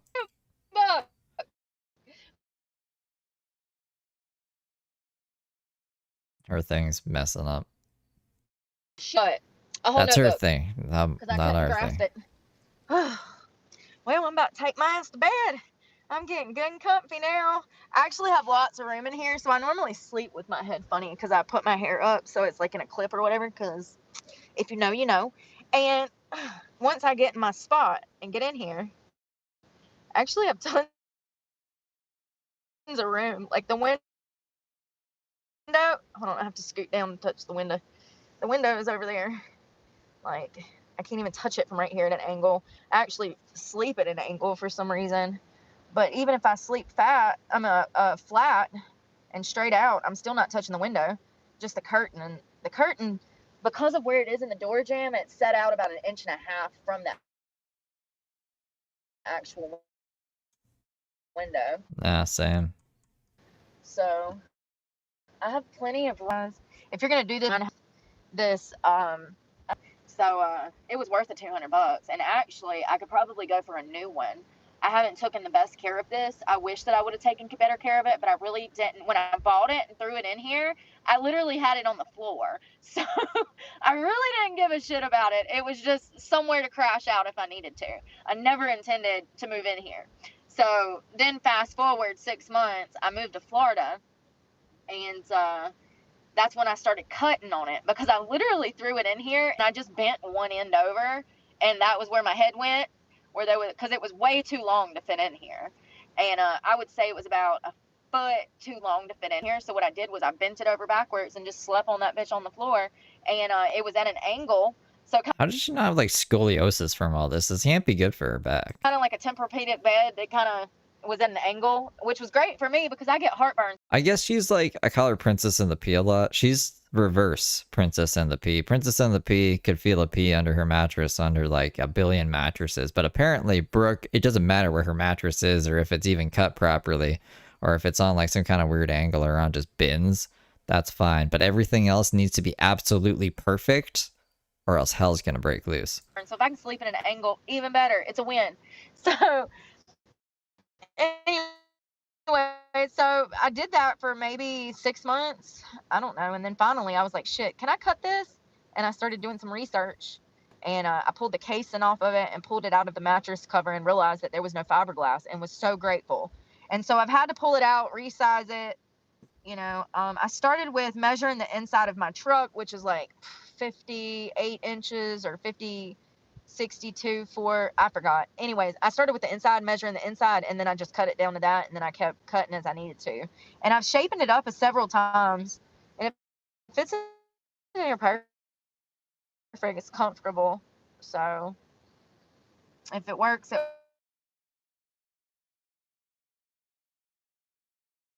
that glass is it's got, I'm sure that's not cheap. Like, I don't know, but everything I touch is expensive when it breaks. So I'm scared. I thought about shoving something down in the crease over here, like some hooks that you can buy on Amazon. I thought about shoving them down in the crease over there and next to the window, but I'm scared that if I shove something down in there, that it might break the glass. So, but I would love to build some shelves right here or something. I don't know.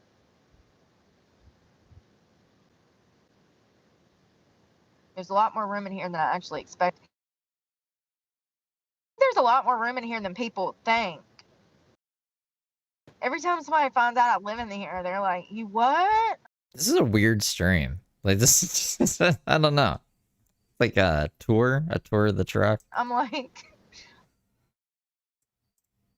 I've never heard of Black Rabbit, but that sounds cool. I like black rabbits. which is why Wi-Fi do me dirty.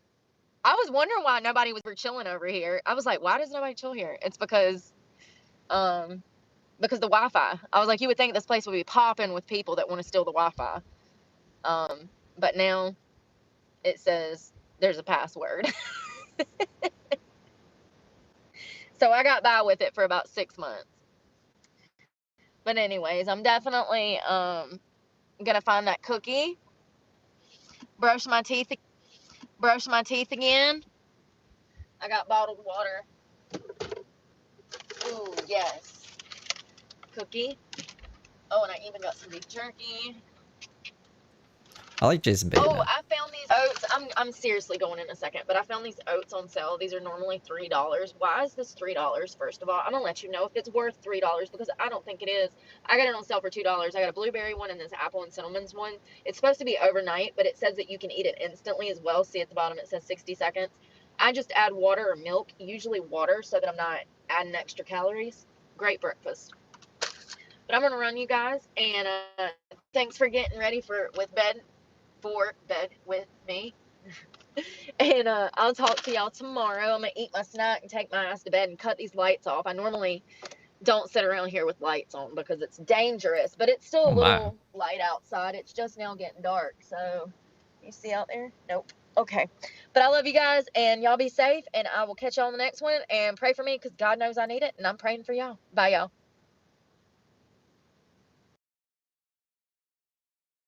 Past 2 days. Okay, so this is titled something crazy. This title is Watch Me Get Diagnosed with Bipolar Disorder, or BPD, maybe Borderline Personality Disorder, or Bipolar Disorder. I don't know which one Brooke is referring to.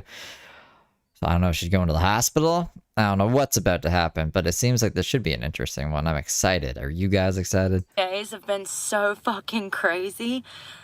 Actually, let me see what day this is too. So the last time we saw it was the 7th, and now it's the 12th. So there was 8, 9, 10. Well, there's 4 days in between these? Why was there 4 days in between these? I don't think that when I'm living life that I'm processing it. I think that I need more time to myself because I have to process everything that I'm living through as I'm living through it. Most people live through stuff and they process it and deal with it head on. I can't do that. It takes me time to process everything. I have to peel layers back like an onion, and you know, it just takes me a while, and it always has. It's taken me a long time to be able to even realize that these emotions that I'm having are impacting me so significantly. But they What happened? Did she just reflect on her lunatic time in Virginia with Dave? Is that what she's recognizing as crazy? I guess we're like, I want to smoke a bowl, but I don't want to miss any of this either. I'm thinking about just like playing the song and having these up on screen for people coming in, being like, what happened in the court? Oh, this is what happened in the court. So I'll be right back. I'm just smoking a bowl real quick and enjoy the song, I guess. But if I can find it, Dollar General Debutante. Or here, do you guys want to do Ohio instead? There you go.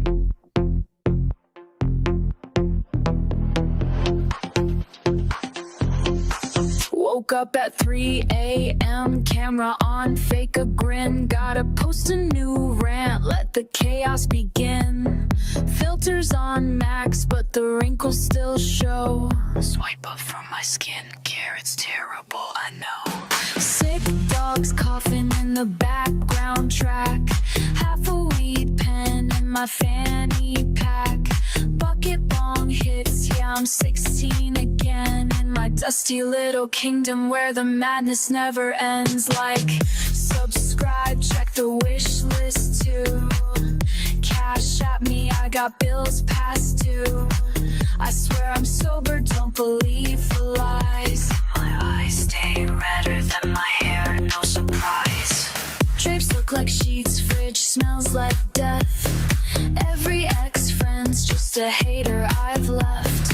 Paranoid thoughts in a live stream chat. 30 different people, not just one in a hat. Chameleon eyes flip green to red. Watching my haters, they live in my head. Backstab, meltdown, victim again. Keyboard war, lost another fake friend. I swear it's not me, it's the world that's cruel. Super chat's open, donate you fool. Dust in the air, dog hair on the screen. Still chasing clout in a filthy dream. The internet loves me, I know that's true. Or at least that's what I tell myself. View after view.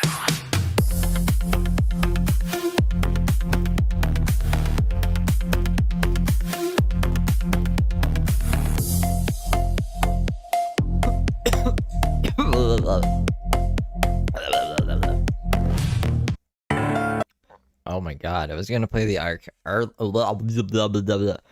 iCarly song. You guys don't know that song. The Boss Music. That was the first Cleveland song. They do. So I went to my doctor. First, I want to talk about these strip clubs. I want to talk about. Of course, we want to talk about fucking strip clubs. I mean, I guess I prefer that better than Dave. How I went in for an audition, and the club that I worked at was so dead. It's called Savannah's of Winston-Salem. It was so dead that they put me in a bad position because they were so desperate to have a girl there. That's not my problem. That's not my problem. Your poor planning does not necessitate an emergency on my end. Huh? When I'm going in these clubs, not only are there no girls, but there's An emergency. no customers. Okay, so we're just back to bitching about stripping. Okay. The girls don't want to work there because the staff treat them like shit, or either the club steals all of their money, or either they don't make any money when they actually are showing up and working 60 hours a damn week. There's lots of reasons that the girls are stepping away from stripping. I think, like, I'm trying to think, like, there's been times before weed was legal that the town was dry, I guess, but it never lasted more than, I want to say, 2 days. So as long as you're re-upping before, you know, I don't know, you should look at your weed and be like, is this 2 days worth of weed? I should probably pick up today because we might be in a drought again. That's the only time I remember it being gone. It's like 2 days max. A lot of it has to do with the internet. They can go on OnlyFans and make $2.99 per picture, you know? So, like, there's a lot of components as to why women are backing away from the strip clubs and why strip clubs do not have any females to work. Now, one would think that if you don't have any girls to work and you're a manager, you would be as nice as fucking possible to the girls that you do have coming in the door. Just a theory. That's just how I would behave, you know? But also there's no customers. And the reason there's no customers is because when your income is based off of everybody else's income, and those people, 70-something% of which are living paycheck to paycheck, there's no money to be had. So these guys are broke. They don't have no money to come in and support Jessica and her 5 kids, okay? So you have girls that are coming to work and not making any money. You have customers that are either not coming in, or when they do come in, they don't spend any money. They just sit there and take up space and waste your time and try to touch on you, you know? So it's just bad. I've been saying for a while that clubs are going to come to an end, and they absolutely are. But I want to talk about how these clubs will absolutely put you in danger and won't allow you to wipe your own ass. What do you mean? What? That doesn't even make sense. Why can't you wipe your own ass? Our club's gone. Our club's gone now. There was a strip club in Barrie. It's like some whole food place thing now. Like, not Whole Foods, but a distributor of food of some sort. But they don't want people in there for some reason. Like, you can go in and buy stuff, but they really don't want customers in there. They'd rather just wholesale to other food places. Anyways, they kept the stripper sign up so people wouldn't come in there looking for food. But then people come in there looking for strippers sometimes. They're like, no, there's only food here, but we don't want you here. Get out. So maybe, I mean, like, I think the other one closed too. There used to be like 3 strip clubs in Barrie, and I think there's only 1 now. Maybe none. I don't know. So, when I worked the other day, I was not planning to work because I had a trade school appointment. Not only that, I've been doing this bullshit class online that I've not finished yet, that I was supposed to already been finished. So I had other things to do. I always have something to do. When you live out of your car, there is always something to do. Like, tons of things every day. So he asked me if I wanted to stay. Now, there was 2 girls there, one of which I actually knew from years prior. She is a sweet girl. I think that she has a great head on her shoulders. And So Brooke comes up to the managers complaining about fucking everything. And then he's like, well, do you want to stay or do you want to go? And then he gets the jukebox and he hits, should I stay or should I go now? That's how I would run the strip club. I think that she is using the dance industry as a stepping stone, which is what it's for. which is what it's for. So she's being smart about it, and she's a sweet girl. And it was really cool to see how much she's changed and who she's become over the past 4 years. Because when I met her in 2019, she was barely legal. Baby girl was maybe 18, 19. She's only 23 now. So y'all do the math. Maybe she's 24. I think maybe she said 23. So she started dancing young, but she's changed a lot. Her name's Cece. She's sweet, wonderful girl. And, you know, it's crazy to see how, the person that she's become, how stripping has changed her. When she first come in, she was baby face. You know, the girl next door look, she's not the type of girl that has tattoos everywhere. She's more like me. She keeps it kind of old school. You have tattoos everywhere, bro. So, Well, not everywhere, but you have like noticeable tattoos. so beautiful, beautiful girl. But she's become so feminine, and she apparently is in school. I love Oh, Cloud Frog. to hear that. Love to hear that. This is what dancing is supposed to be, helping. This is the point. So she's in school, and she's been with the same guy since high school. She's with her high school sweetheart. He works, and it seems like they are a stable, functioning, healthy couple. And I'm really proud of her. And I see how Why do we dissect all of our bosses' personal lives? She did this with Dana at the winery as well. dancing has changed her life in a positive manner. The girl that I'm talking about is not the type of girl that you are going to find doing I guess these are coworkers. drugs. You're more likely to find her in the library. She has goals, and she does not let things get in the way of those goals. And she is using the money that she makes to put herself through school. And that is what dancing was for. That's the whole point. So I'm really proud. I don't know if that was like women need to go to school. I bet we should invent stripping. I don't think that was how stripping was invented. Was because girls need to pay for school. Of her, and it's great to see people that are doing good. So I mean, that seems like a pretty noble reason. I just don't believe it. there's two girls. There's one girl that's constantly, she's like crying, snotting everywhere, upset. Apparently she's in an abusive situation. If anybody has empathy for that, it would be me. However, I understand that it's hard to have a hard life and go through things and go to work and try to work through all of the stress of your personal life. I understand that.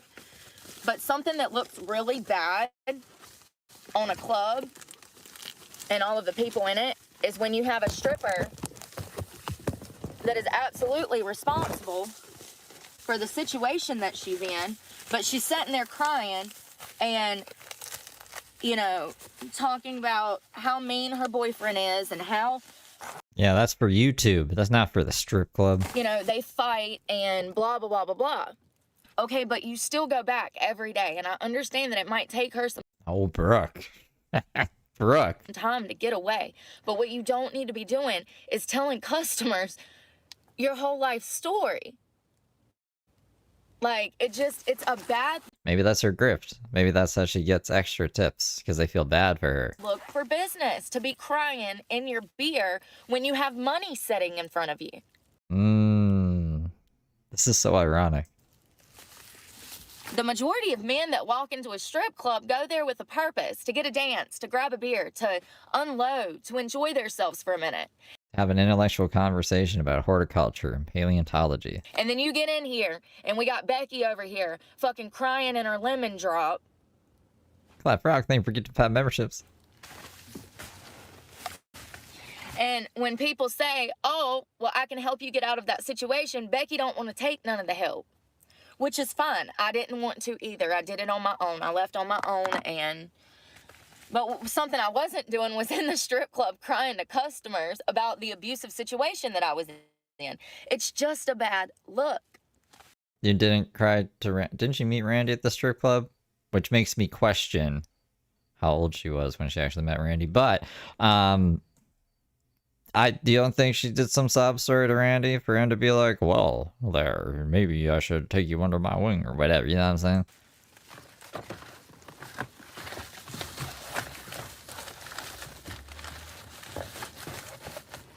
So there was 2 girls and like 2 customers. Those customers were actually regulars of those 2 girls.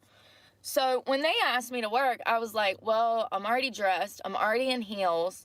It's, 1:45 in the afternoon.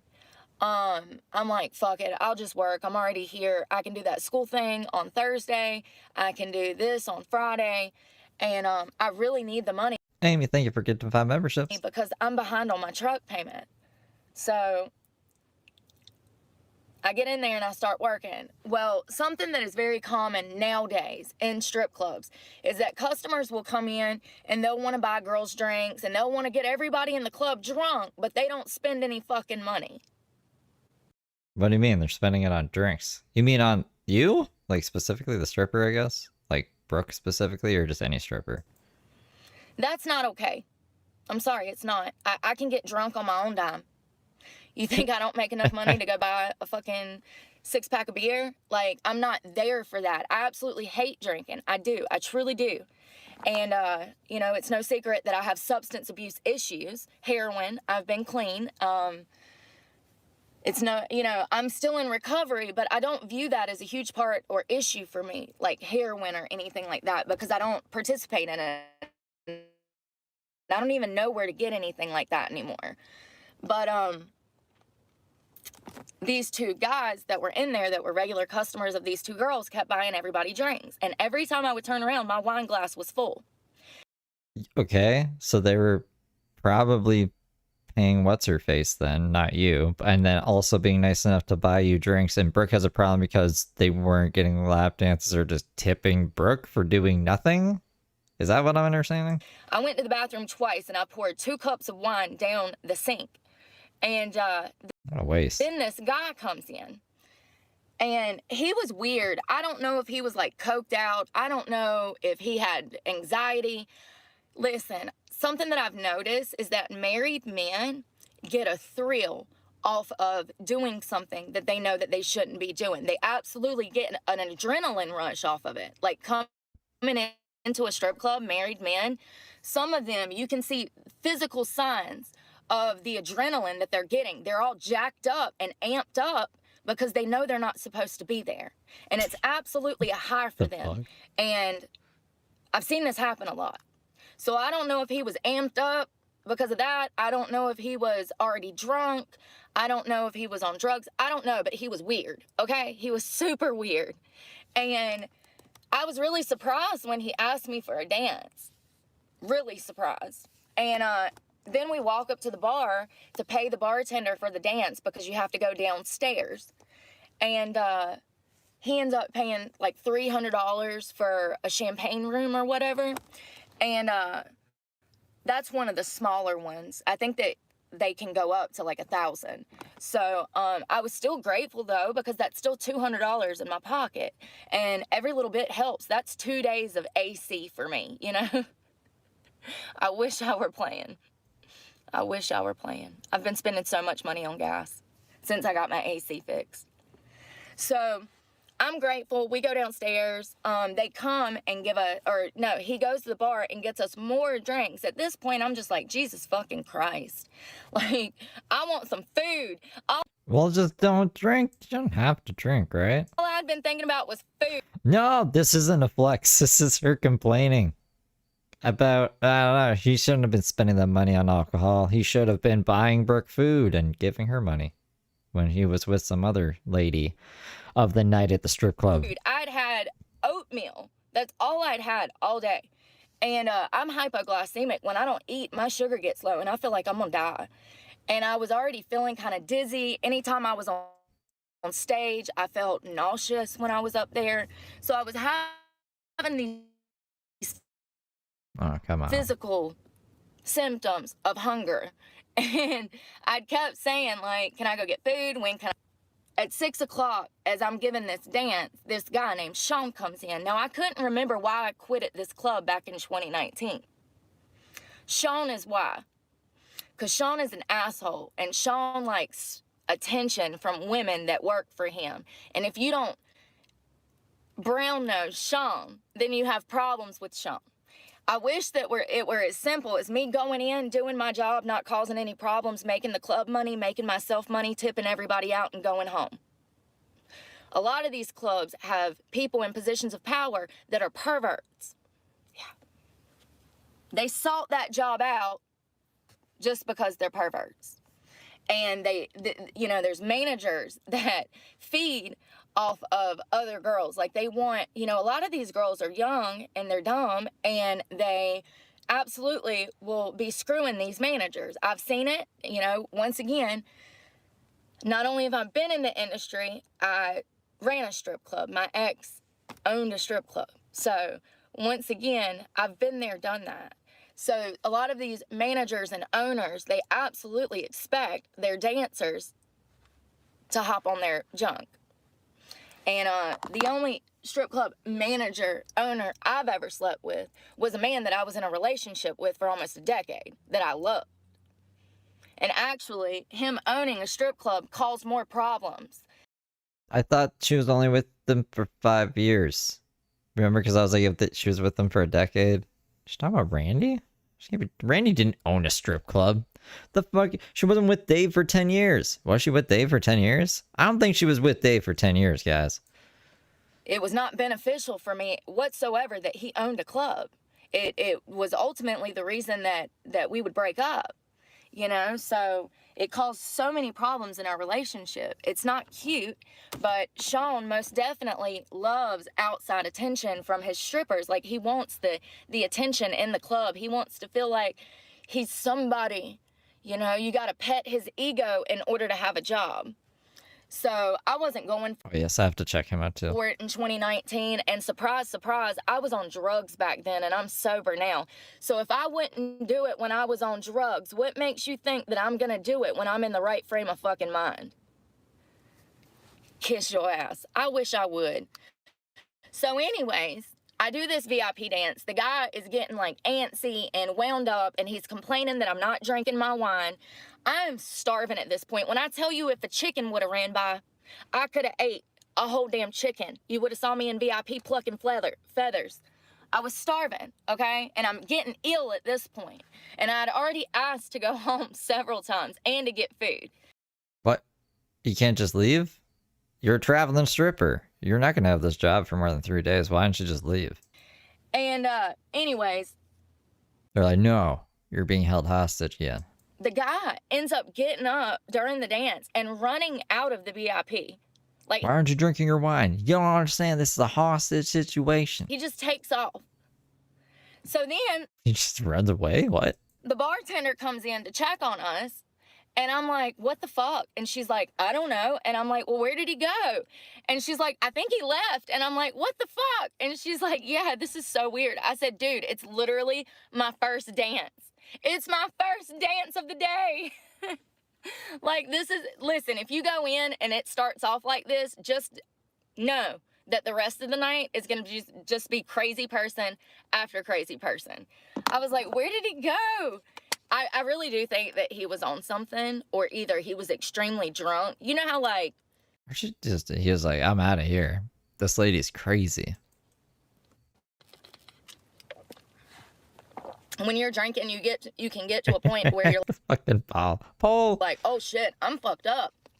Oh, It's like, Paul. ooh, it's time to stop. Or, I think it was Sunkiss. either that, like, the alcohol hit him or the lack of drugs. He needed a bump or something. He got the hell out of there. Oh, and another thing, when we were going back to do our dance, he kept saying, like, when he walked up to the bar to Our dance? Like they're fucking dancing together? He's sitting there, right? And you're lap dancing? Our dance. pay for the $300 dance, it was like $320 or something. He tipped the bartender $20. He kept saying, oh, I know y'all were gonna rob me for $1,000. When he said it initially, I was like, whoa, hold up. I literally turned him around to face me and I said, whoa, why do you think that? Has somebody done something to you like that before? It's like a camp counselor. Look how distorted this face is. What is going on with her phone? This doesn't look real. I hear tons of stories. I want to know. And because I hear them and I listen, because this is part of the reason we don't have customers Why do you think that? Has someone done something to you? Tell me who. coming into these clubs. Because why does a customer want to come in and buy 2 beers? He gets home and realize that that bartender has done scammed him for $1,000 fucking dollars. It's happening more and more than ever because of these clubs. You may think that because I work for the club, that I'm on the club side, but I'm actually not. I need content for my YouTube channel. So did they rob you?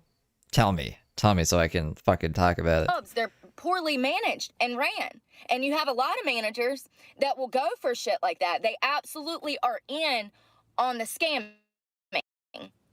And so when he said this, I wanted to know what had happened to him. And sure enough, he told me somebody had stole $1,000 at a different club from him.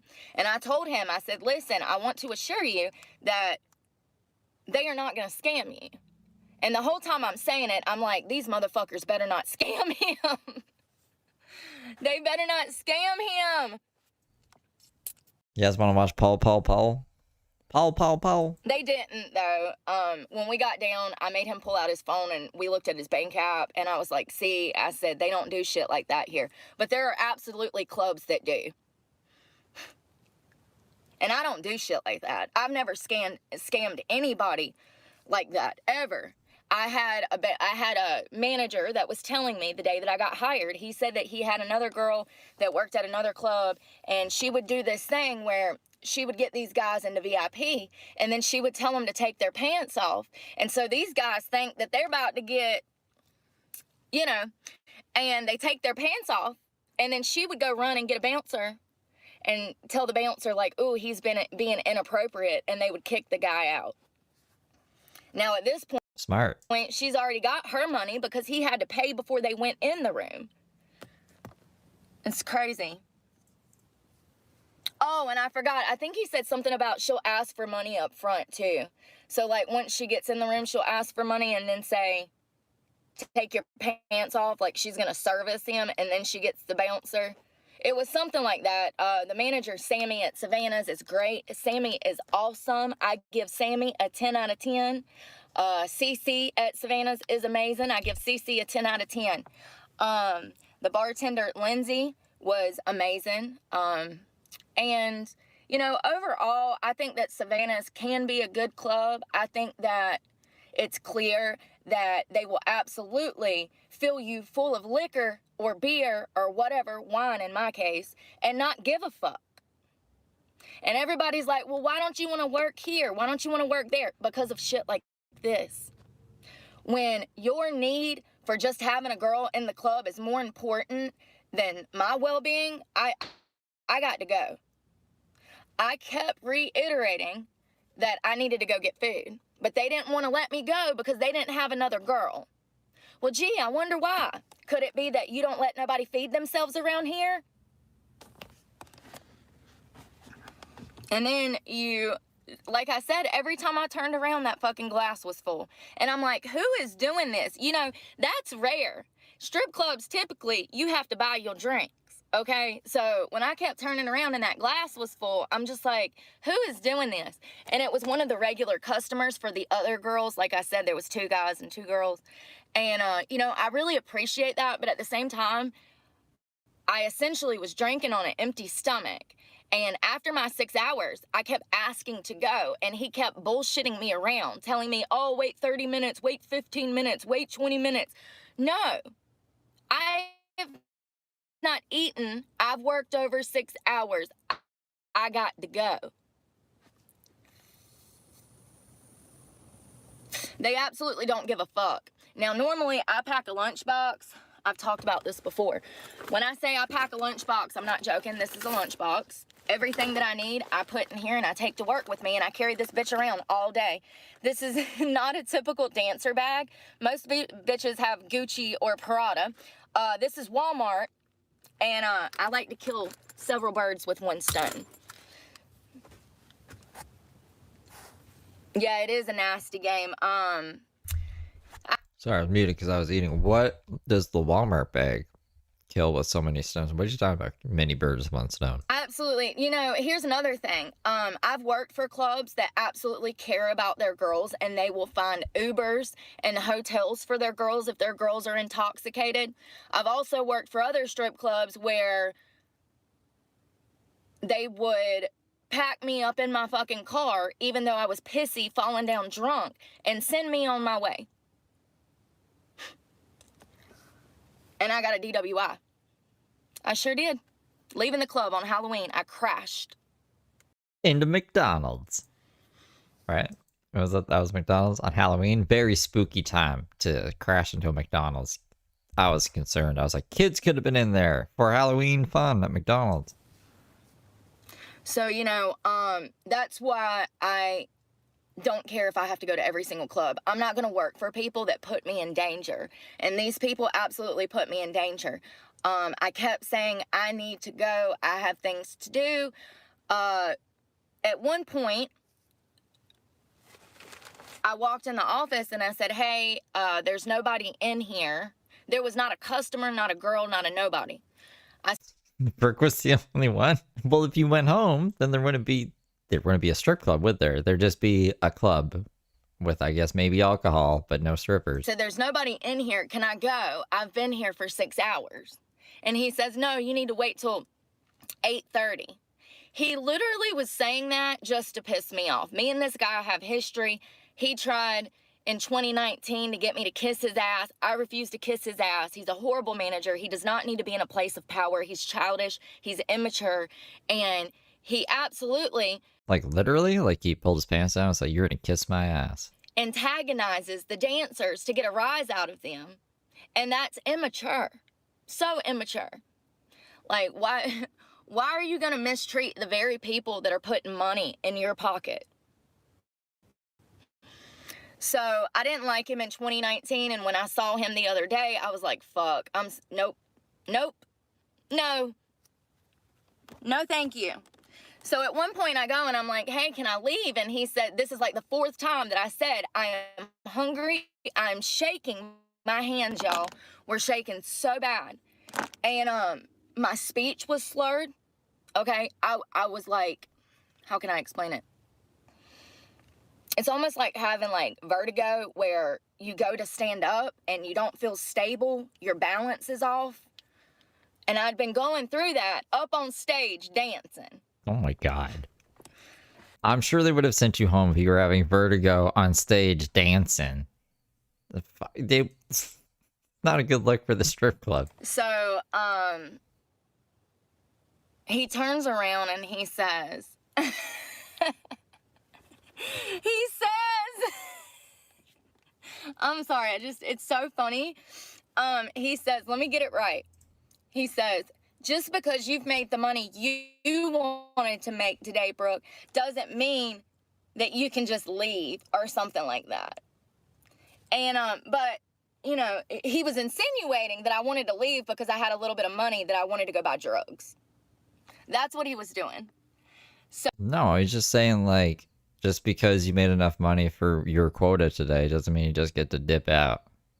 Because that's not a team player. So for those that don't know, there's a lot of dancers who struggle with the disease of addiction. And anytime they get, I'm talking even a small amount of money, like $100, they're out of the club buying drugs. Like, they will literally give a dance, and by the time that dance is ended, they already got street clothes on, ready to head out the damn door and leave the club to go meet their guy to buy some drugs. It's a bad problem. It didn't used to be like that.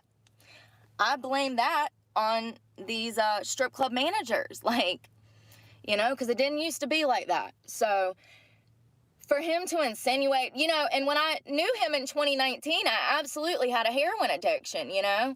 But what I'm saying is it's very obvious that I'm sober. You know, back when I used to dance and I did drugs, I covered my arms because of the track marks. I had to cover the tops of my feet because of the track marks. Like, you could... All right. Come over here. Brooke. Oh, where did the other one go? Home and now. When is this from? It's from August. We'll put this down. Oh, keep it up. Some people might be like, oh my God, is she out of jail dancing? No, she's not out of jail dancing. I don't have enough room. I'm gonna have to come in this way. Yeah, these shorts.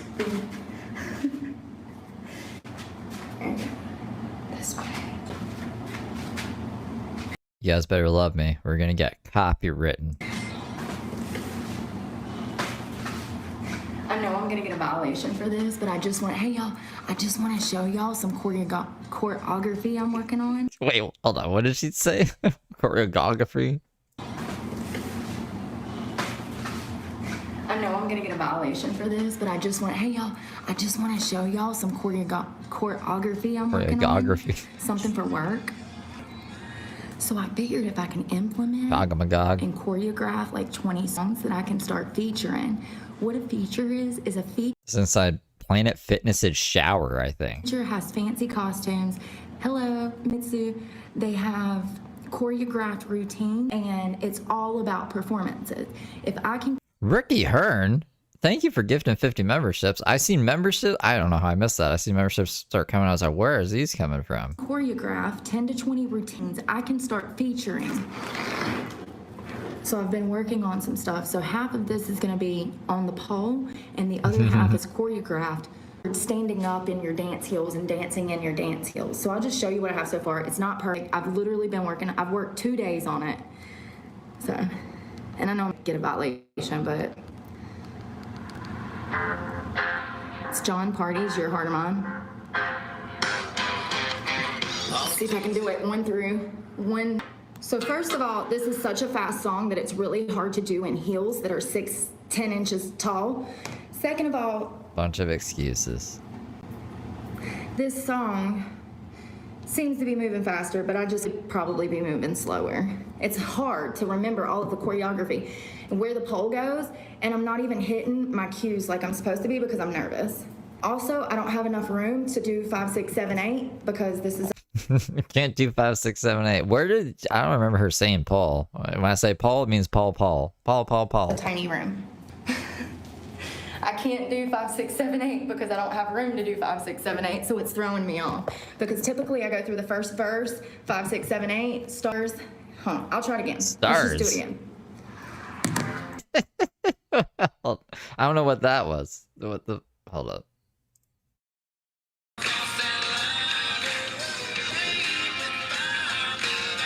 Whatever the fuck that thing was.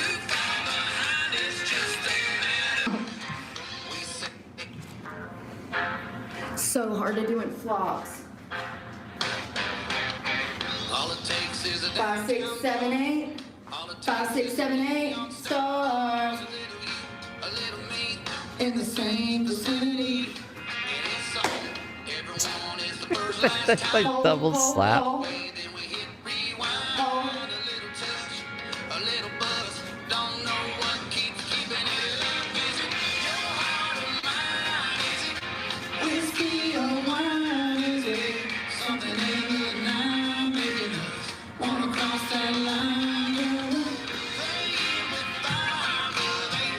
It's not as easy as it looks. When I tell you that I worked 2 days on the choreography that I have and I can't even get halfway through that, let's just do it one more time and let's see if I can do it all the way through. Oh my god. Remember when she said she was gonna try to do it in one shot? Remember every single vicinity. The same vicinity. There's one time where he talks about walking forward and then coming back. That's a pole trick. And then the second chorus where he says, I'm calling you, I'm home alone.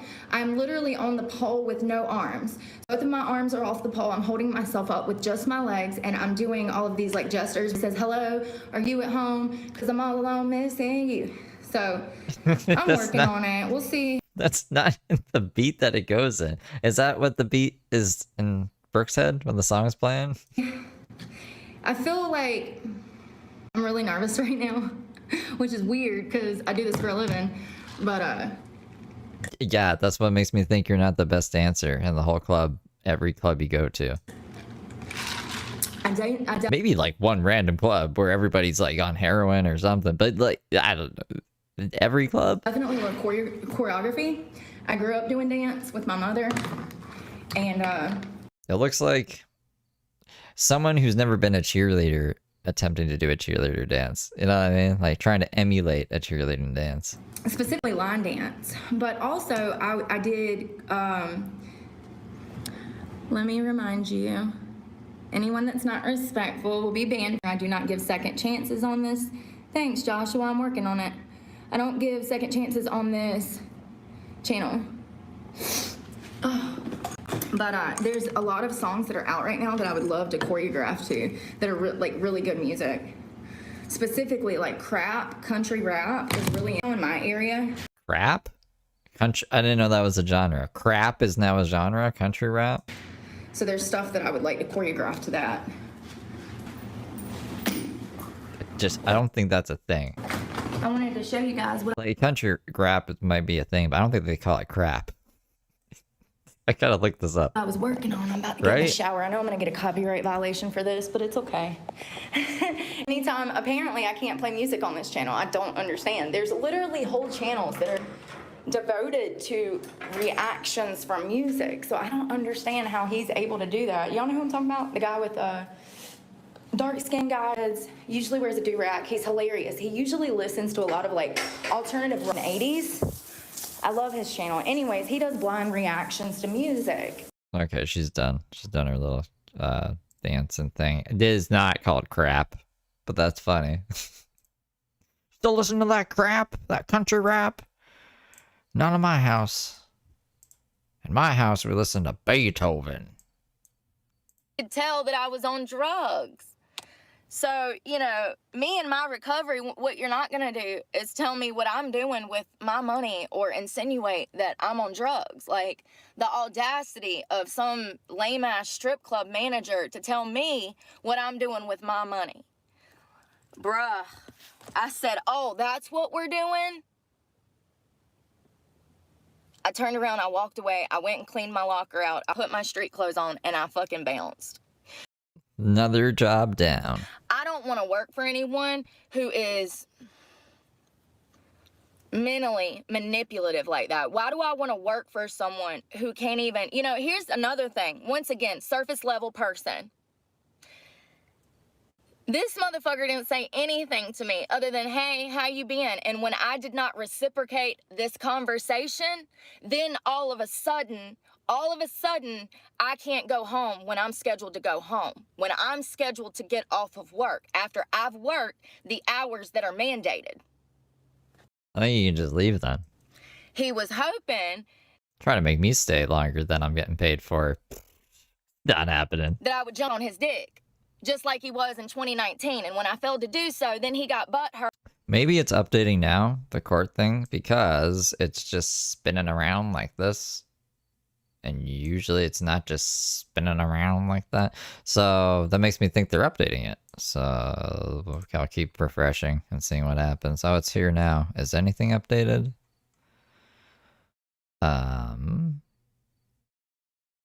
No. There is no other court date set and there's no other new information.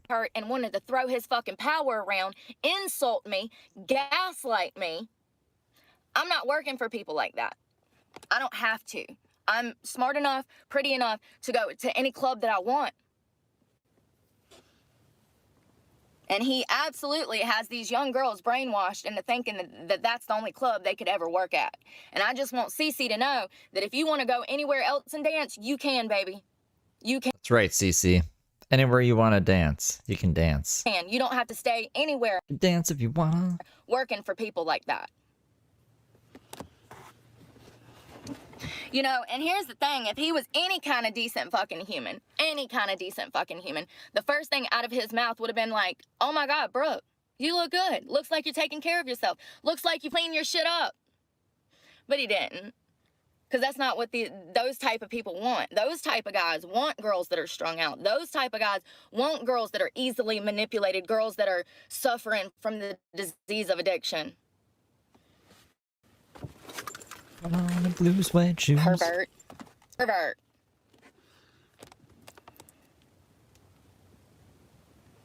I was going to read y'all this review because y'all know, listen, I was thinking the other day, I was like, damn, maybe I should just go from club to club to club and give these honest reviews on what the club is about. That's already what you're doing. Why do you keep saying, maybe I'll start doing this? Let's just keep this train rolling. What's going on in the club. I was thinking I could categorize it, like rate it, like number one, the staff, the customers, the girls, and the facility. Number two, the money cuts, schedule, and business. Number five, overall experience that I have to deal with any drama, were the girls strung out, were the customers aggressive and VIP, all of the ins and outs of what I went through and how I felt in the establishment. Now, I've been thinking about it. I don't know. Obviously, I have a bad habit of starting things, not finishing them. A lot of that has to do with my lifestyle and the way that I have to survive right now. There's all of these great things. Hello, good morning, Moonrise. I'm sorry, I didn't mean to ignore you guys'. I wanted to just get out what I went through the other day and like, I mean, like, you know, it's really shameful for me to get that fucking upset. And the last Sound like she just needed to eat. thing I need to be doing is drinking.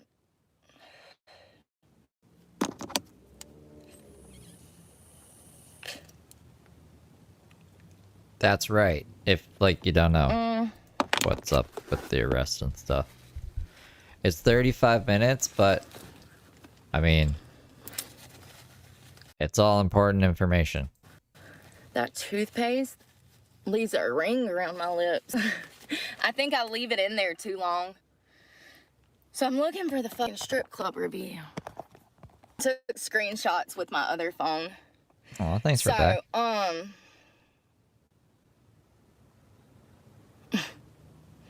Serious.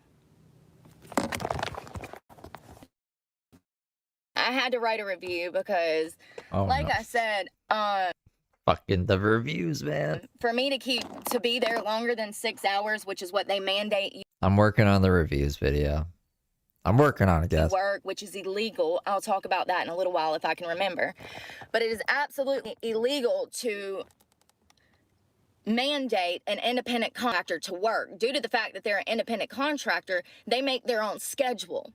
So when these clubs are saying, oh, you have to work then, you have to work there, you have to do this, it's highly illegal. The whole point of being on a 1099 is to make your own damn hours and your schedule. Like, it's just crazy. Is that how it works at the strip club? You make your own schedule? I would imagine that that'd be really crazy, and then there might be times of the day where there's no strippers at all when the hours of operation are going. So that doesn't sound right to me, but yeah, you guys are saying no too? Yeah, I didn't think so. That these clubs Never been a stripper, so I can't say for sure. have gotten to where they can actually break the law and do it, and nobody says anything. So, I wrote a review because this is what I'm going to start doing. This is the only way that I can fight back and let my voice be heard.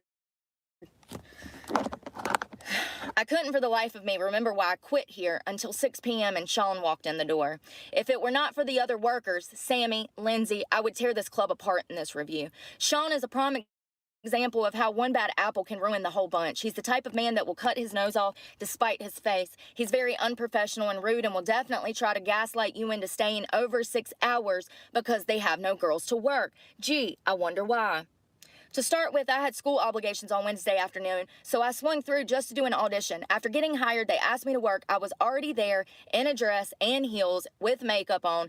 I decided to stay because I don't mind helping out. However, I'm hypoglycemic and had not eaten yet because I have a schedule. I also have extreme food allergies and cannot eat anything fried. They only offer fried food. Oh man, like, we have seen her eat fried food a bunch of times, so that's just bullshit. And let me tell you something, y'all. I would not recommend eating anything from any fucking strip club. Right, They probably Tinkerbell? ain't changed that Oh my fucking fucking oil God. since COVID.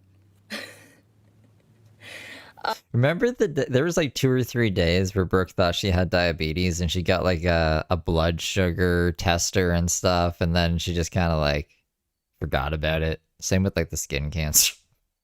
This fucking goofball. She's a hypochondriac. That's what Brooke is. By 8, there was no one in there. I was the only girl. I'd been there 6 hours. I went to Sean and asked at 7:30 if I could go home, and he said by 8:30. By 8:15, there was still no reason to hold me, and I was over my 6 hours. I got there at 2 o'clock. My 6 hours was up. Now, maybe Sean doesn't know how to tell time or add. It's raining, y'all. I love it. Maybe Sean doesn't know how to tell time or add, but 2 to 8 is 6 hours. I gave one dance totaling $200, and in parentheses I wrote, which is 1/5 of my truck payment, with the little clown emoji. Because remember, he says, just because you made the money you wanted to make doesn't mean you can just leave. No, motherfucker, I worked the 6 hours y'all mandated. 200 No, their things being does like something that. for me. If it was my thing, there'd just be a little spinny wheel. So that's why if you were taking your clothes off for a living, you should be making thousands of dollars a week. People have forgotten their purpose. Dan says, just because you made People's purpose is to pay women who take their clothes off. Is that what she's saying? the money that you wanted to make today, Brooke, doesn't mean that you can just leave. I'm sorry, what? This motherfucker. Listen, ladies, stay away. I'm telling you, any manager that's going to try to gaslight you, then throw money that you earned in your face, and then try to make it seem like you're on drugs, and that's why you won. He was insinuating that Yeah, there's court tomorrow, too. I was on drugs. I couldn't possibly have a life outside of that place. I couldn't possibly be starving because I didn't bring any food with me, because I had no intention of actually working. I did Why were you at the strip club if you weren't intending on working? Is she just chilling there? Why was she chilling there? it as a favor. I've been club hopping all around this country, and the reason these clubs are going out of business is because the managers and the way that they're being ran. Sean is a perfect example of this. Savannah's used to be where it was at. Not anymore. I sat for 6 hours and talked to 2 men in 6 hours. So let's talk about the dancers for a minute. One of the dancers is Cece. She is amazing. Cece. Our girl, Cece. 10 out of 10. Men, if you have to, then ask for Cece. That's right.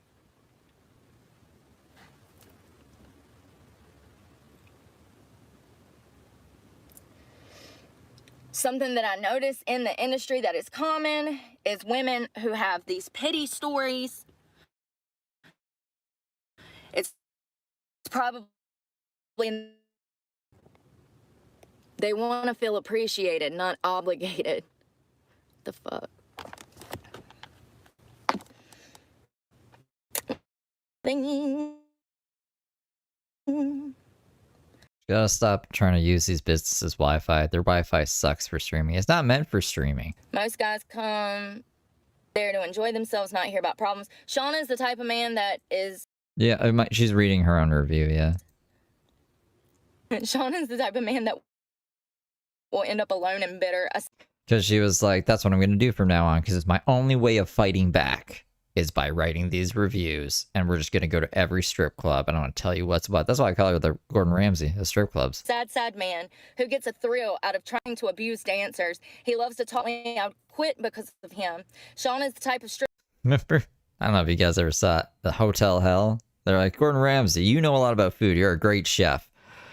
Do you know anything about hotels? Let's just put you out there, and you're going to do the same thing, but for hotels. And he's like, call you, mate. I'll just pretend like I know everything about hotels. And that's Hotel Hell. Strip club manager that looks at his dancers as personal property. What a joy to work for someone who has no respect for themselves or others. A gaslighting narcissist who is mad that no one's ever touched his pee-pee. Back to the money. Once again, the gaslighting. See, just picture this. Gordon Ramsay says crazy shit like this too, but in a British accent. A fucking money-hungry man who hasn't had anyone touch his pee-pee. Get your head out of your ass and learn how to make a sandwich, mate, you know? That's the same shit. Damn it, did it freeze?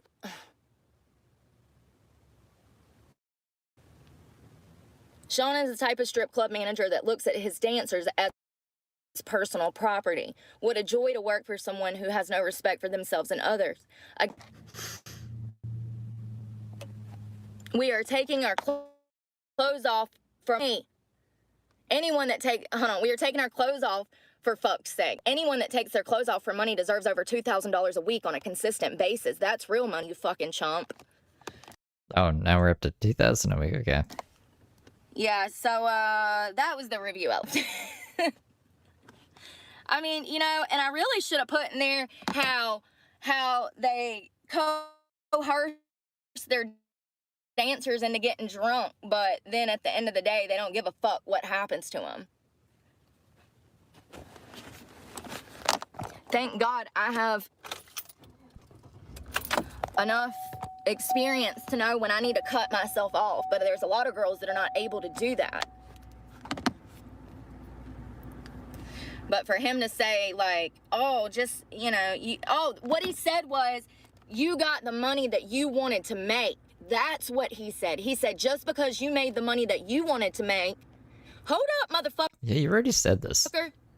Really? 200? I'm about 2 million shy.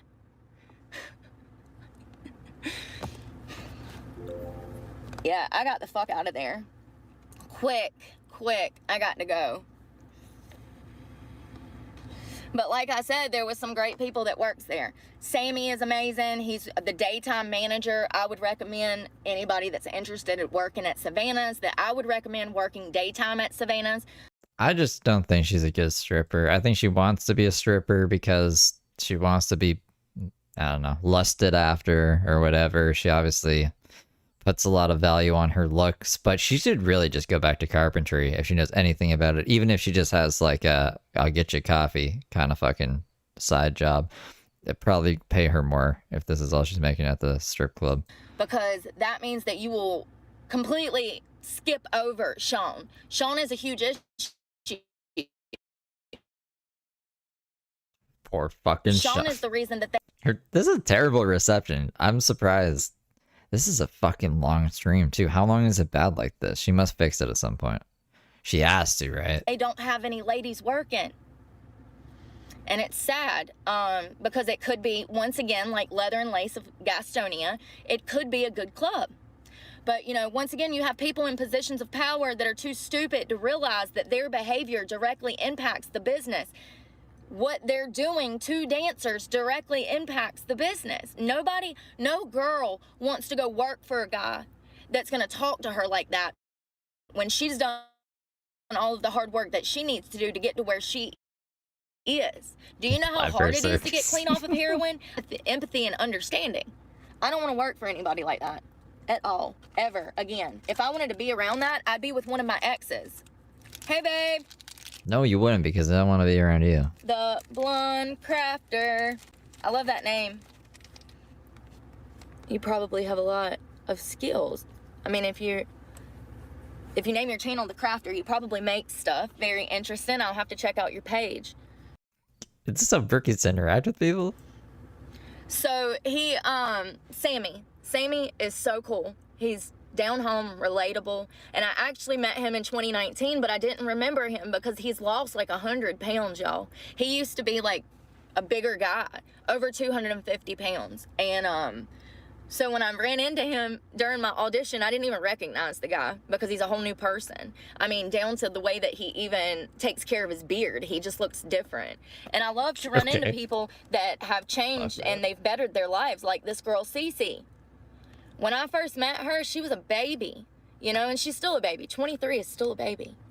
And, you know, it seems like she's doing really well for herself, and it sounded like maybe she was doing like real estate school or something like that, because we were talking about properties and leases. Sometimes I just don't ask questions anymore. The girl that was complaining and crying that she was in an abusive situation. I understand that it's hard to come to work and push through all of the stress and do your job, but complaining to customers about a situation that you put yourself in is just not a good look. And at the end of the day, she went home to him. So unless she was planning to leave right then and there, I didn't see the point in her hashing out her relationship in front of a bunch of strangers. It's just a bad look. And when you're behaving like that and these guys come in and they have to deal with that, they want to go home to their wives. You're doing the same thing that he was trying to escape from. They don't want that.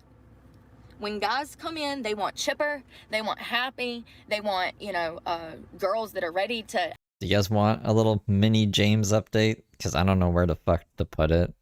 But there's a little bit of, I guess, some updates in the James world. Have a good time and hang out and talk and laugh.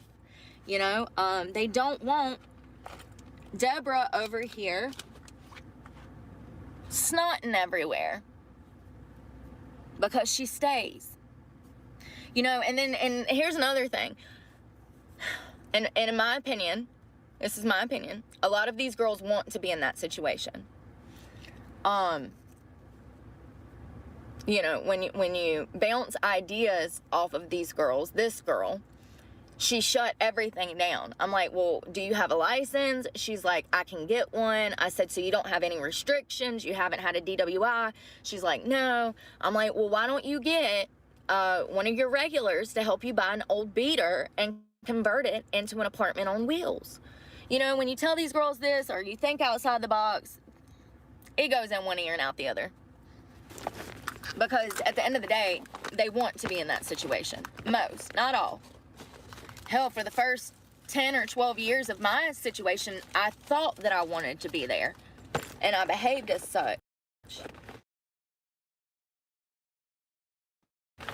It's mine. But when I finally realized that most of my problems were stemming from the abuse that I had put myself in, like the person that I had put myself around, when I realized that all of my sadness and depression and all of that was stemming from that, I walked away from that person immediately when I realized that. When I realized that this person had put me on drugs, had given me money to go catch criminal charges in hopes of me becoming a felon so that I would be stuck with them. When I woke up and got clean and realized that this person had set the stage for me to destroy my own life so that they could have me for forever. When I realized that, I got away as quick as fucking possible.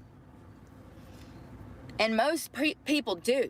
When most abuse victims finally wake up and say, oh, wait a second, this is abuse. I need to get out of this. It's up to me to protect me.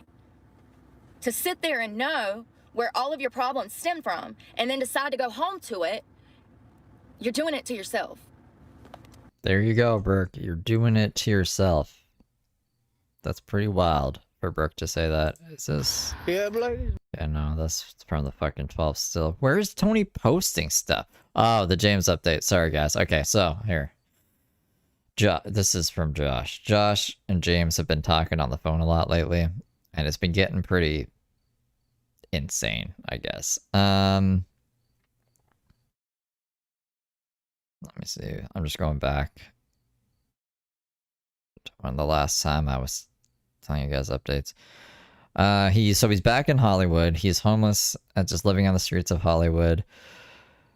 Josh said, me and him got into a few arguments. He did go back to Hollywood. Me and him have hung up on him. One time he didn't talk to me for 3 days. And he's laying on the street in Hollywood. And then he says, I need money. Send me some to send to James. And I was like, get him to go live. And Josh said he won't do that for a while. He's trying to find a life by his birthday. And then he says, help me find a woman. I said, no. He says, what are you doing? I said, chilling. What are you up to? He says, me too. Just sitting here. Was talking to Jimmy for a minute before he left and hung out. He's going to end up going to Mexico. So he's saying he's going to go to Mexico again. I said, when is he going to do that? Josh says, well, apparently, according to his people, if he's not married by his birthday, he has to start walking to Mexico. His birthday's October 5th. So that's like in a couple weeks from now. Josh says, because now he's really famous and he knows he's famous and people knows he's famous. And I said in October. Josh says, yeah, he has to be married by his birthday in a couple weeks. I said, oh my, when is he going to stream again? Josh says, yeah, his people says that he has to be married by his birthday and he cannot go and approach the women. They have to come to him. And if he's not married by his birthday... Okay, that's just a sentence that ends like that. And then he says, oh, and just to let you know, he is next in line to be the Prince of Norway because of his family, okay? And if he's not married by his birthday, he has to give up his right to the throne. So James, if he's not married by October 5th, I think it's October 5th, he will have to give up his throne to Norway. And he can't approach a woman. A woman needs to approach him. So in my mind, I'm like, what the fuck kind of rom-coms romantic comedy is this? Not even a rom-com. It's a romantic comedy. Terrible romantic comedy. That James isn't gonna find a wife by his birthday. And I was like laughing my fucking ass off. No. He's like, it sounds wacky. Just says, because he's really famous, Then he says, yeah, so he's not married by his birthday, he's leaving. Oh, you should have heard half of the stuff he's been telling me. I just can't believe that he believes the stuff. And to let you know, if he leaves to go to Mexico, me and him are no longer going to be in contact because it's my fault he's having to leave and I'm supposed to pay him all this money. I think I told you guys last time. James is convinced that Josh owes him hundreds of millions of dollars, but he'll settle for $100,000. So James is trying to get $100,000 from Josh. Josh doesn't have $100,000. If he did, he probably would give it to James. And then he said, be careful because he can read your mind too. He has the ability to read minds. And that is the James update. He can read minds. He's the Prince of Norway, but he needs to get married by his birthday in order to keep the throne. I don't even know if Norway has the throne, but James is insane. Once again, you're the captain of your ship, and it is up to you to protect yourself. And it is a horrible look to go into a strip club crying about an abusive situation that you're just gonna walk home to. Like how you go home to Randy's. I'm looking for toothpaste. I'm sorry, you guys. I already brushed my teeth once, but my mouth just feels Oh, we heard DJ Alien Hippie song twice already today. And I do have on shorts. I just don't know where they're at. Yes, I do. Oh. All right. So I had my first doctor's appointment with a new doctor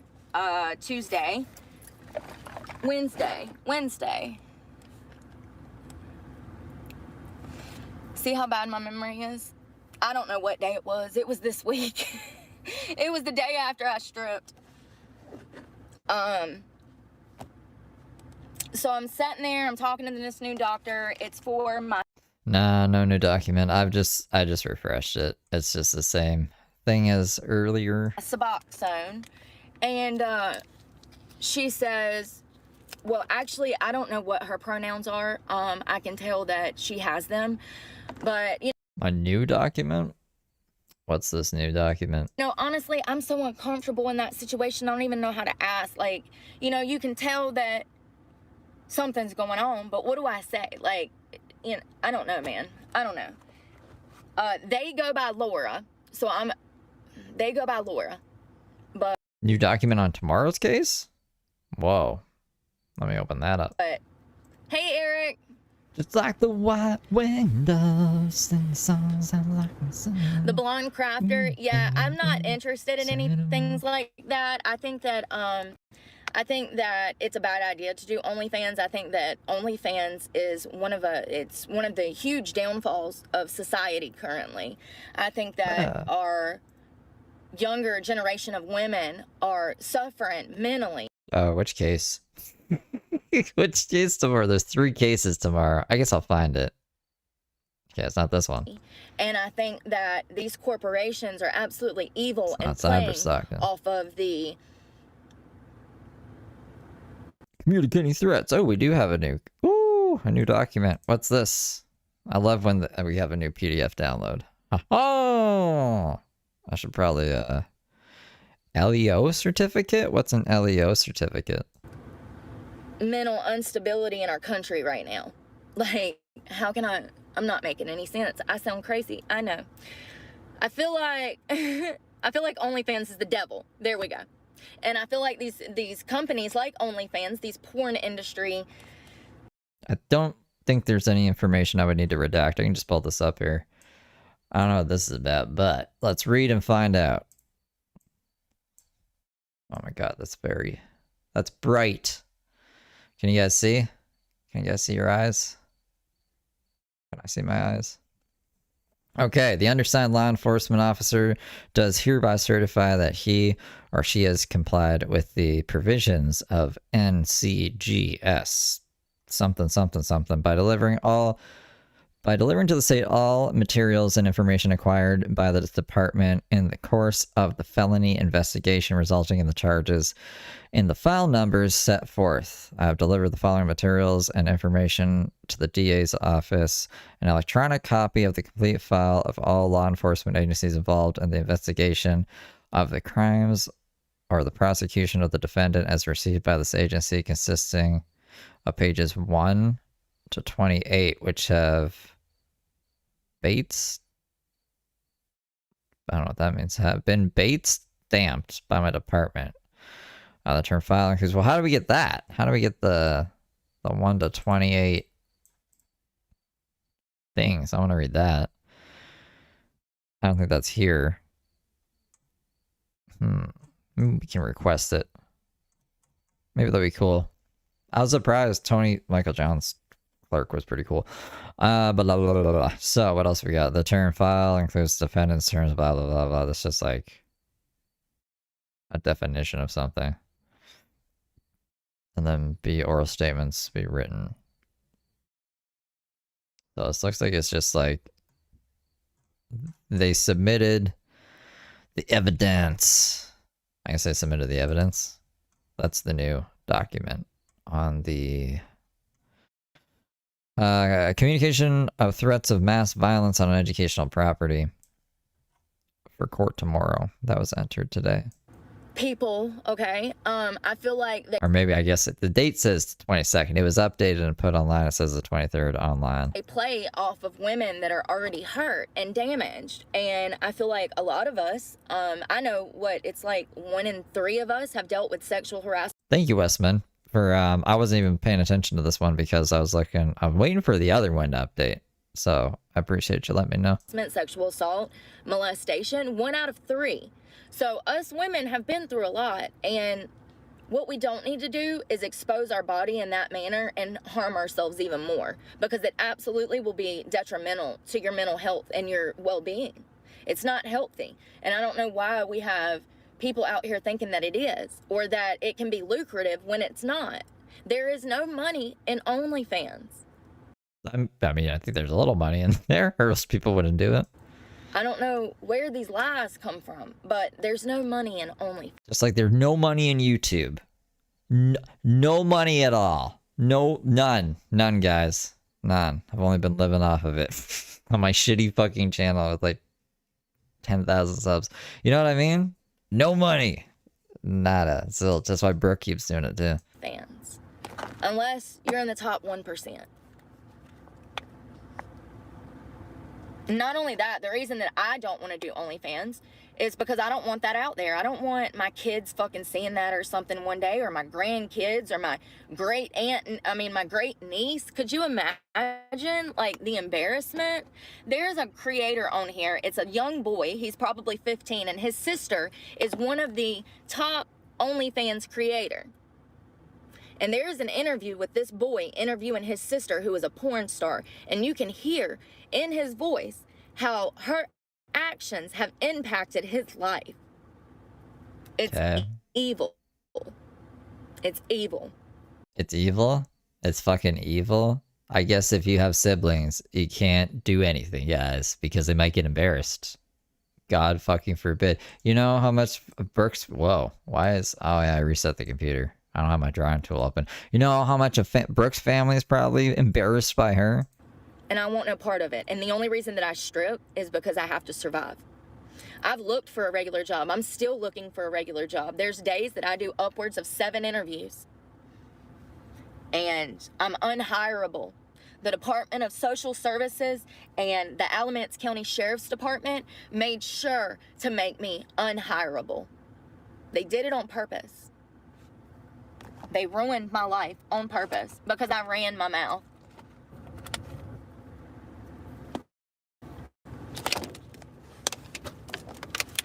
I've got to find a cup. I would advise against it. That's all I'm saying. I would advise against it. The Blonde Crafter. I don't think that it's going to go the way that you think it's going to go.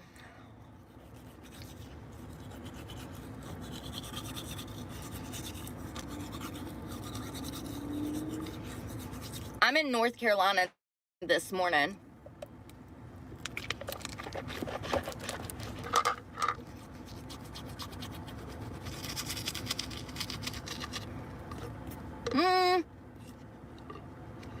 Good morning.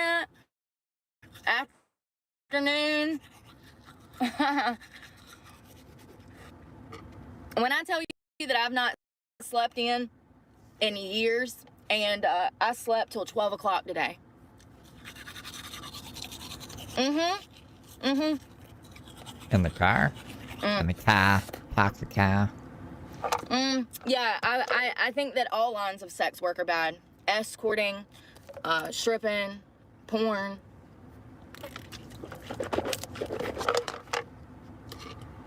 I mean, at least the girls that are hookers, though, their asshole is not all over the internet, you know?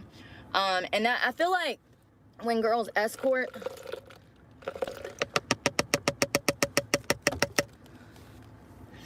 I feel like the majority of those women were sought out with the intention of selling.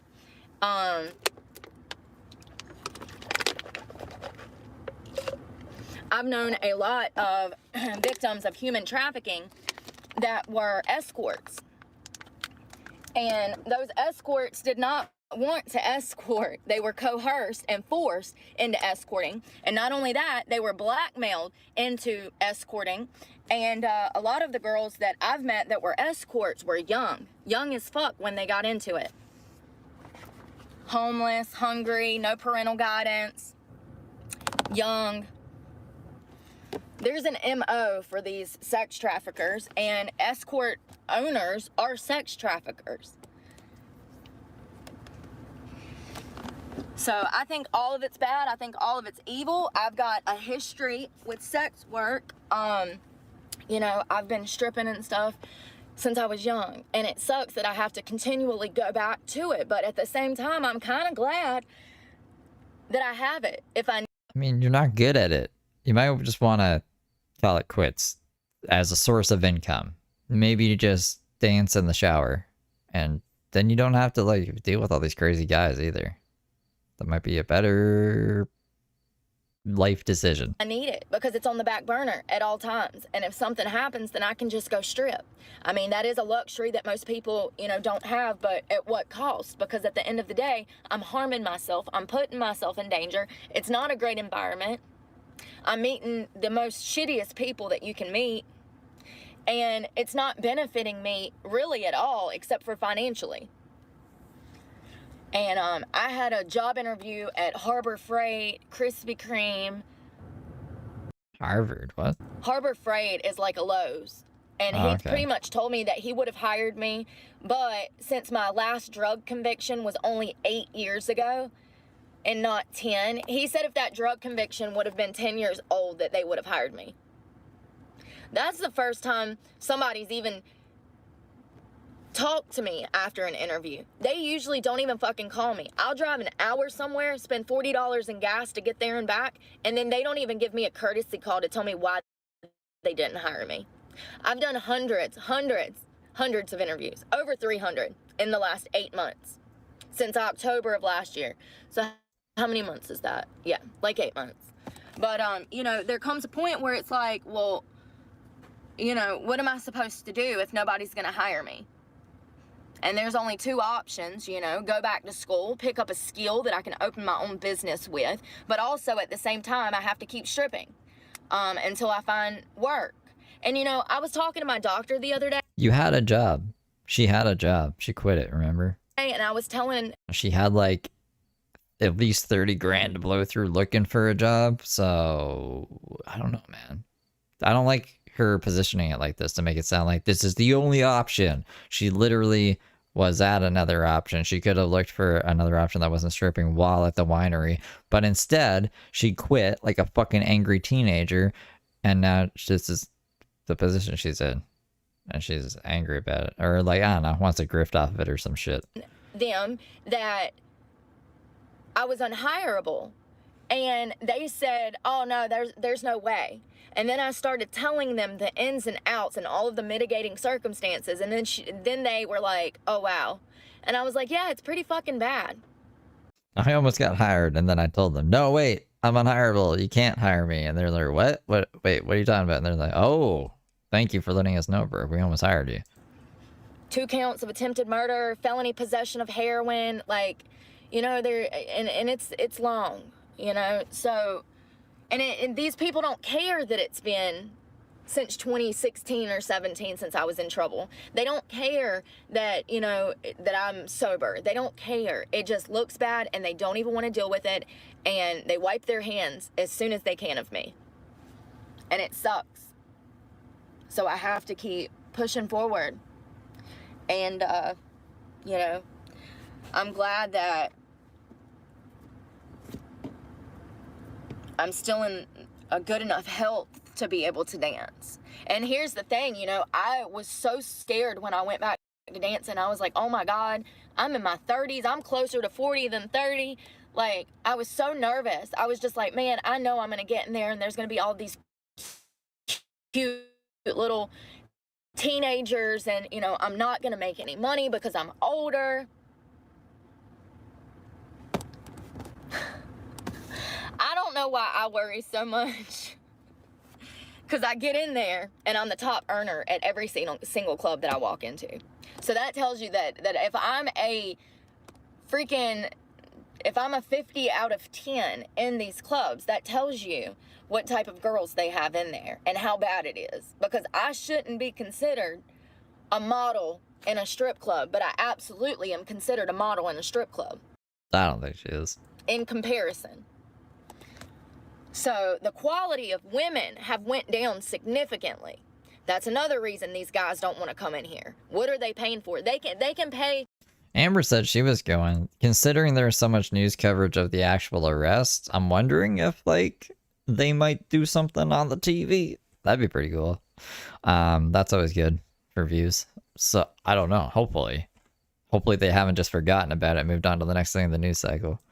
For some girl that's crying, okay, all over herself about her abusive boyfriend or relationship, he can find that in his wife, you know, and if he wants some woman that looks like she ain't never showered and she got hairy ass legs with hairy ass armpits, he does not want that. That's not what they come in there looking for. When I tell you that I worked at the Cheetah Club of Raleigh 3 weeks ago, and there was a girl that they hired that had armpit hair as long as my hair, I can't. When I say that her leg had black hair, and she says, we're sitting at a table with customers, professional businessmen. She has in tracks that look like they've been in her head since Jesus was a boy. When I say that her hair was matted, listen, it's one thing to be a mess. It's a whole nother thing to be nasty. That hair that she had in her head was so nasty, it stunk. And this club hired this girl who does not have access to a razor. I gave her a razor. The quality of women in strip clubs needs to be right next to fucking supermodel. That's what it used to be, and that's what it should be now. One of the reasons that the industry is dying is because these girls are in there and they don't even, their fucking toes look like ferrets have been chewing on them. Like, remember, I invest the money back into myself. The money that I make, I invest in myself. Now, I don't get my nails done. My hands are beautiful, though. They're not wretched, nasty, but, you know, a lot of girls keep their nails done. There's girls that have had cosmetic surgery, such as boobs. There's girls that do eyelashes. You're not seeing that anymore. You're not seeing that in these clubs anymore. You're seeing rough. Like, I can't even put it into words. It's unbelievable, some of these clubs that I've walked into, the type of women that they hire. But they're desperate. They don't have anybody to work, so they have no choice but to hire girls that are not up to standard. That girl with the fucking armpit hair, though, I just can't. Like, I can't. And then her hair stunk so bad. God. If I Wouldn't this just like get Brooke more customers? I don't know. She's gotta have a problem with something. If she was too pretty, then Brooke would be like, I have no chance of making any money here. I gotta go to another club. can smell that, how can you not smell that? Because it's on you. They should get married. Who? Who should get married? Oh God, Florida clubs are the worst clubs, man. That's where Florida clubs are rampant with prostitution. We do things a little different up here. You know, I've made it perfectly clear that dancing is dancing. It's a fantasy. It's an allure. You're coming in for the theatrical performing. Now, private dancing, VIP, couch dances, that's, you know, that's what guys want. But Fuck is a couch dance? the clubs in Florida, there is none of that. There's no, yeah, it's just straight prostitution. Now, this is from the Jacksonville area to the Key West area. So that covers the whole east side of the East Coast in Florida. And it's sad. I've been all through there. And it's just A lap dance is couch dancing? The fuck? nasty. Nasty. Nasty. I gave a $70 lap dance one time, and this girl was on her knees giving the guy a blowy. And then I look over to make sure that the people beside me see what this bitch is doing, and this girl's sitting on one.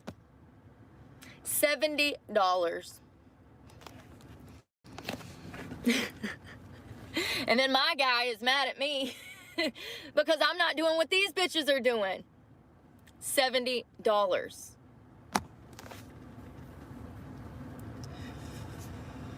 That won't even fill up my gas tank, y'all. $70. Oh, for some AIDS. For some AIDS. Yeah, that's a great It's a way damn to... shame. So one thing about the Miami Beach area is that you have a lot of the Latin community down there. Now, Oh my there's God, people from what are we Cuba, gonna do there's now? We're gonna be racist. people from Guatemala, there's people from Mexico, there's people from everywhere. There's a lot of Spanish people Cuban people in Miami. I love it. I love it. I absolutely love it. We're not in Miami. We're in North Carolina.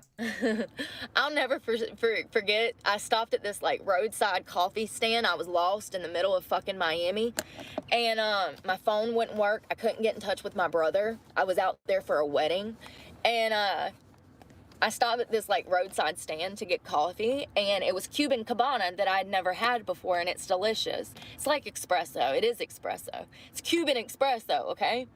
But I'm talking to the lady, and you know, she barely speaks English, and I barely speak English too.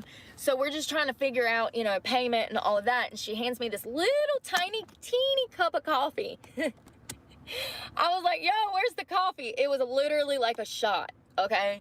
And I was really confused. I didn't understand. You know, it was like $2 or something. And Her brother?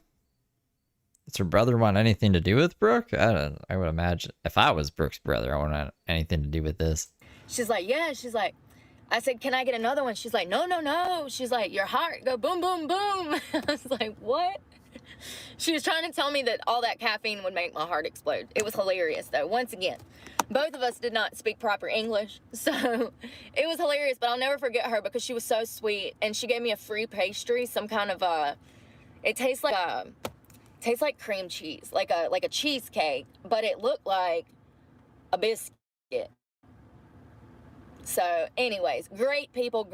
My brother married into a Cuban family. I've had some of the best times out in that area. Hialeah, Homestead. People talk shit about that area. I would much rather live in Hialeah or Homestead than Miami. But that's just me.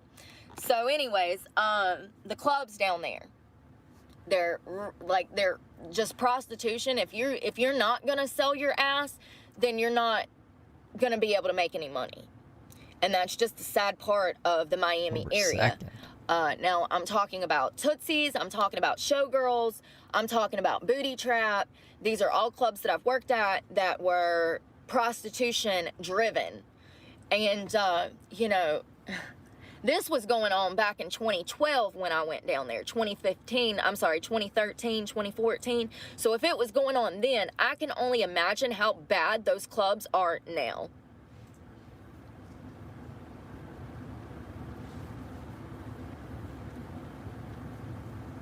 And that's another thing. If I wanted to escort or prostitute myself, wouldn't you think that I would have, like, I would be more professional about it? Like, I don't understand why these strip clubs, I mean, I do understand why these strip clubs have implemented this, because they're desperate to stay open. They think that it's going to help them make money. And they're so stupid, they don't realize that that is actually the quickest way to go out of fucking business. So, I don't know. It sucks. It sucks that, I walk into these places and these managers treat me like they know who I am. Like that fucking Sean guy. Like, don't say that I made money and now I want to leave because I want to go buy drugs. No, I have a life outside of here. I have not eaten today. And if you don't give a fuck about that, then I don't give a fuck about you. I quit. Again. Again. Oh, I knew I'd work there, but I couldn't remember why I quit. It was because of this guy. It pisses me off when they put me in danger, and it's just like, bro, like... Danger. The illegal shit that goes on. Oh, that was another thing that I wanted to talk about. So, there's a website. I'm gonna have to talk about it later. There's a website for dancers, pretty much. I took some screenshots, but it's on this phone that I'm filming on. And pretty much it says on there, it tells you that clubs can charge a house fee for you to work, but they are not allowed to take any of your dance money or have a mandatory tip out. It's in writing, and I don't know why. On the website? You know, like, for instance, I texted my ex and told him about some things, and I was telling him that it was illegal for the club to take my dance money, and he said, no, it's not. And I said, why are you trying to gaslight me? You don't own a strip club anymore.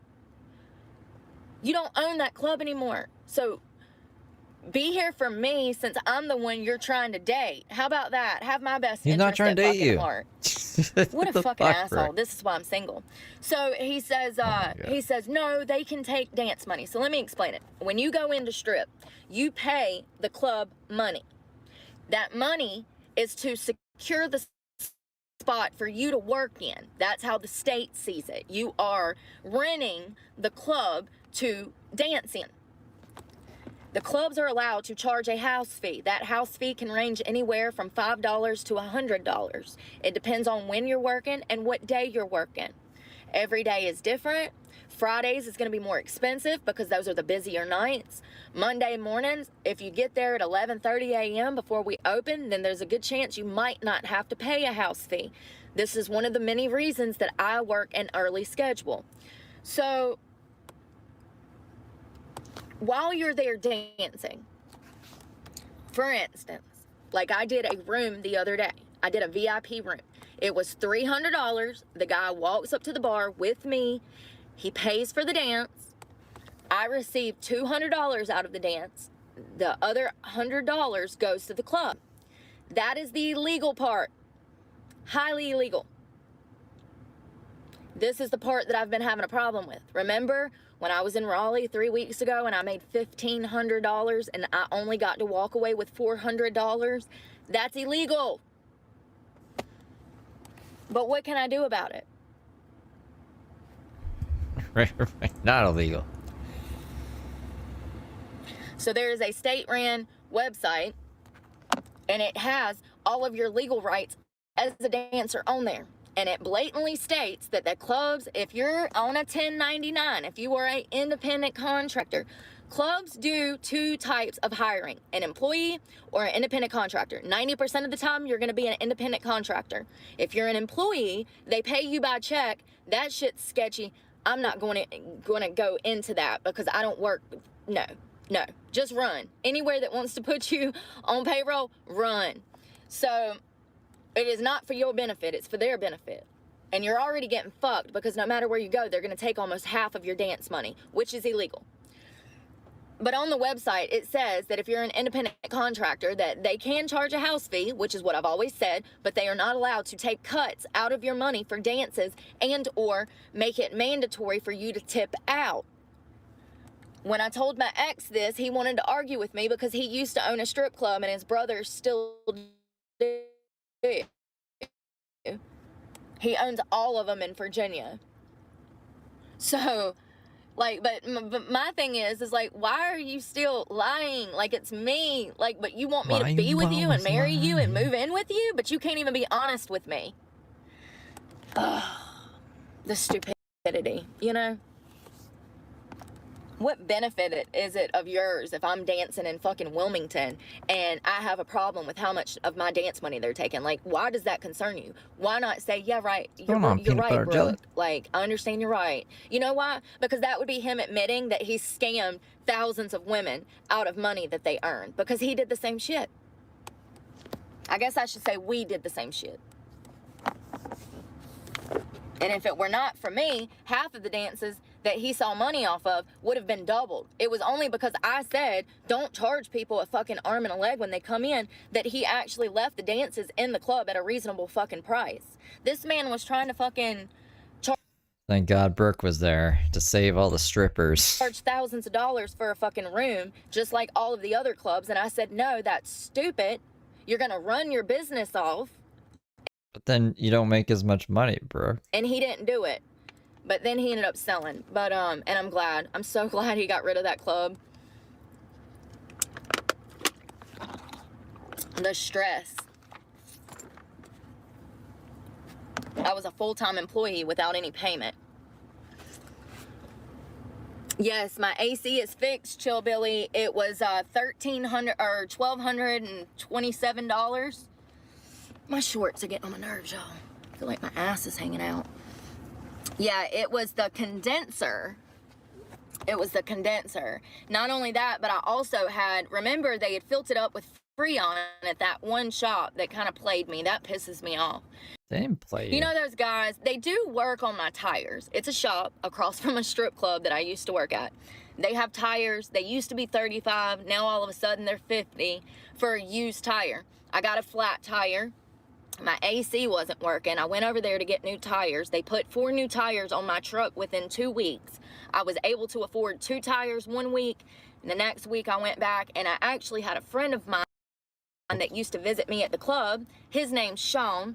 Sweet, sweet, sweet man. He met me. Not evil Sean, but the good Sean. At the tire shop and gave me $100 for my front 2 tires. Well, while I was there, I told the guys my AC were broke. They looked at it. They said that it was out of Freon. They filled it up with Freon. And less than 10 hours later, my heat, it was pushing out heat. It broke. So that meant that there was a leak in the line of the Freon. So when I took it into Firestone, he told me that there was a leak. It was also out of Freon. Firestone, the tire place? And I needed a condenser. So it was several things that they had to do at one time, and it ended up totaling over $1,200. Yep. I looked up a condenser online. I Googled like car condenser, and I actually Googled Chevy condenser, and it came up as a $700 to $1,100 part. So Well, fucking Dave paid for this on his card anyways, right? So it's not like you had to pay for it. I know these guys didn't shit me. This was a verified Firestone place. Not only that, but there's a warranty on it now. So for the next 12 months, or either 15,000, no, it was 12 months or like 50,000 miles or something. If it breaks within 12 months or a certain amount of mileage, then I can take it back and they'll fix it because it has a warranty on the condenser itself. So that's good. I'm grateful that my ex paid for that because I couldn't pay for that. I don't have that amount of money. That's literally $1,250 is about what I'm making right now a month. That's literally about the income that I have right now. And that's just dancing. He said he put it on his card. A reasonable deal. Yeah, they did a lot. They hooked it all up, and they wanted me to drop it off and then pick it back up. They actually were able to get all of the work done that day, and I'm really grateful for it because it's made a difference. But now I have another issue, which is gas. I'm going through anywhere from $40 to $80 a day in gas. I had one day, the heat index was 107. It might have been Monday or either Sunday of this week. It was so hot, y'all. And I went through $80 in gas in one day. Now, I try to go in Planet Fitness and kill time there, or go in Walmart, kill time there, but there's days like today, it's raining. I'm tired. I've had a busy week. It is technically like Sunday for me, and so I'm just chilling. And so I know I'm going to go through a lot of gas today. Now, it is only 80 degrees. So there's going to come a point where I get off the phone with you guys and I'll roll my windows down, my front windows, because it's definitely the type of weather that I can stick it out. It's not 90s. If it's in the 70s, I can deal with that. I'll sit with my front windows down. No, apparently not, because remember 77 was too hot. But if it's in the 80s, I don't know what it is. Maybe I'm getting menopausal. I don't know. But when I tell you I get hot, I get fucking miserable, and I get ill.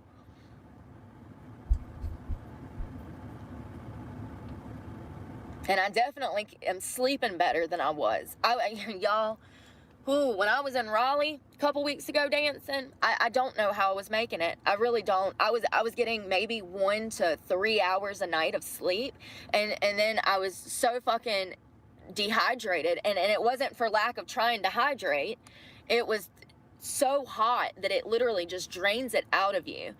And I was having health complications from the heat, and I wasn't sleeping, and I was going to work, and I don't even know how I was making it those 3 weeks that I was out there.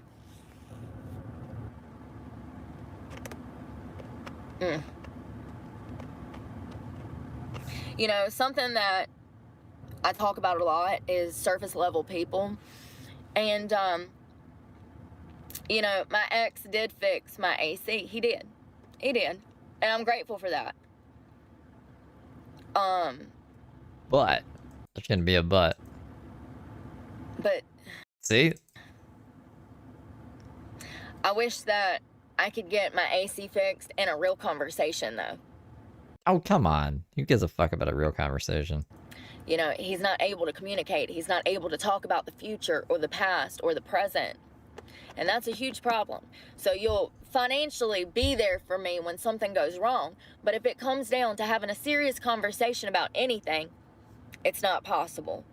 And it's best to stay away from people like that. Because people like that are manipulative. And we have a huge history, and more often than not, when he would do something for me, it was for his benefit, not mine. This is honestly the first time that I think I can ever think that he did something like this for me. He never would spend large sums of money on me. He would give me, $200-300 a day to go get heroin, but when it came down to making a payment for a bill or something, it would never happen. The money for heroin was always there, but the money for school or, my health was not. And that's what I pay attention to, because that's manipulative. That's doing something for a reason and in hopes of the future seeing a benefit from it. It's not you doing it because you actually care about me, because if you actually cared about me, you would be able to have a conversation. So I'm just staying away from people that are surface level people. People that would rather throw money in my face than actually sit down and do the hard work in a relationship and have a conversation. And I think that the majority of my adult life, starting around 17, this is what happened. I met my abuser. Maybe people just don't want to hear you talk. Like, maybe you're the problem, and that's why people don't want to have conversations with you, and they'd rather pay for heroin to shut you up than, waste it on school. because they know you're not going to finish school. User, he threw a car in my face. You know, I met this person, they'd throw this in my face. And when I look at the bigger picture, they were doing it for sexual gratification. They weren't doing it because they loved me. They were doing it because they wanted to sleep with me. Let's be honest. So that's the type of people that I'm focused on staying away from. People that don't mind throwing money around, but at the end of the day, don't genuinely care about me. They're doing it just so that they can get the sexual gratification that they want.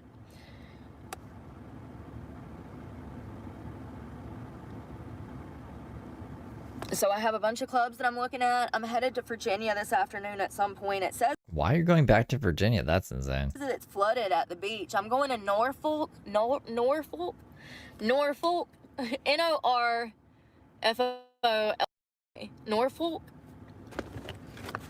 me read some of this. Yes, going back to talking about narcissist, when I had my doctor's appointment the other day, they asked me if I had ever thought that I had bipolar disorder, and I said yes. I said, I feel like I'm bipolar. That's what you meant, bipolar, not borderline personality disorder. And the doctor was like, no, you're not bipolar. They said, if anything, you're struggling with borderline personality disorder. Oh, okay. Oh, yeah. So then I'm like, well, what does that come from? And she says, they said trauma. So it comes from traumatic events. It comes from not being loved as a child, not being shown affection as a child. It comes from not having the family's support as a child, like a regular family. Like, it comes from traumatic, violent, unstable upbringing. And what it is, it's where you don't know how to regulate your emotions. You struggle with severe anger, and I do. I struggle with severe anger so fucking bad. I see things as black and white, and I've They'd probably get some good evidence. talked about this before. You're either good or you're evil. People that suffer from borderline personality disorder, they see it like this too. Now, something that I found interesting was that people who suffer from borderline personality disorder, typically they can also suffer from ADHD, autism, all the other things that, well, I've been diagnosed with ADHD, PTSD, CPTSD, and PMDD. So all of the stuff that I do have, people that have borderline personality, it's very common for them to have those things as well. So she has me scheduled to see a clinical psychologist. Thank God for Medicaid, because I wouldn't be able to do this if I did not have Medicaid, which was one of the reasons I had to come back to North Carolina. But, you know, I'm looking forward to hearing what the clinical psychologist says. But something that my doctor was telling me, they said that damn, it literally was just on, they said that people who suffer from borderline personality disorder have a tendency to get in relationships with full-blown narcissists. She said, and then I start looking this up, right? And it says, I asked Google, I said, what is people who suffer with BPM, who are they attracted to? And it says fucking narcissist. What are the chances? So I'm drawn to that. Yeah, Norfolk, Virginia. Norfolk.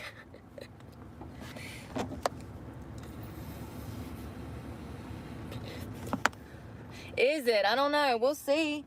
I mean, you know, honestly, I do better in areas that are not bougie.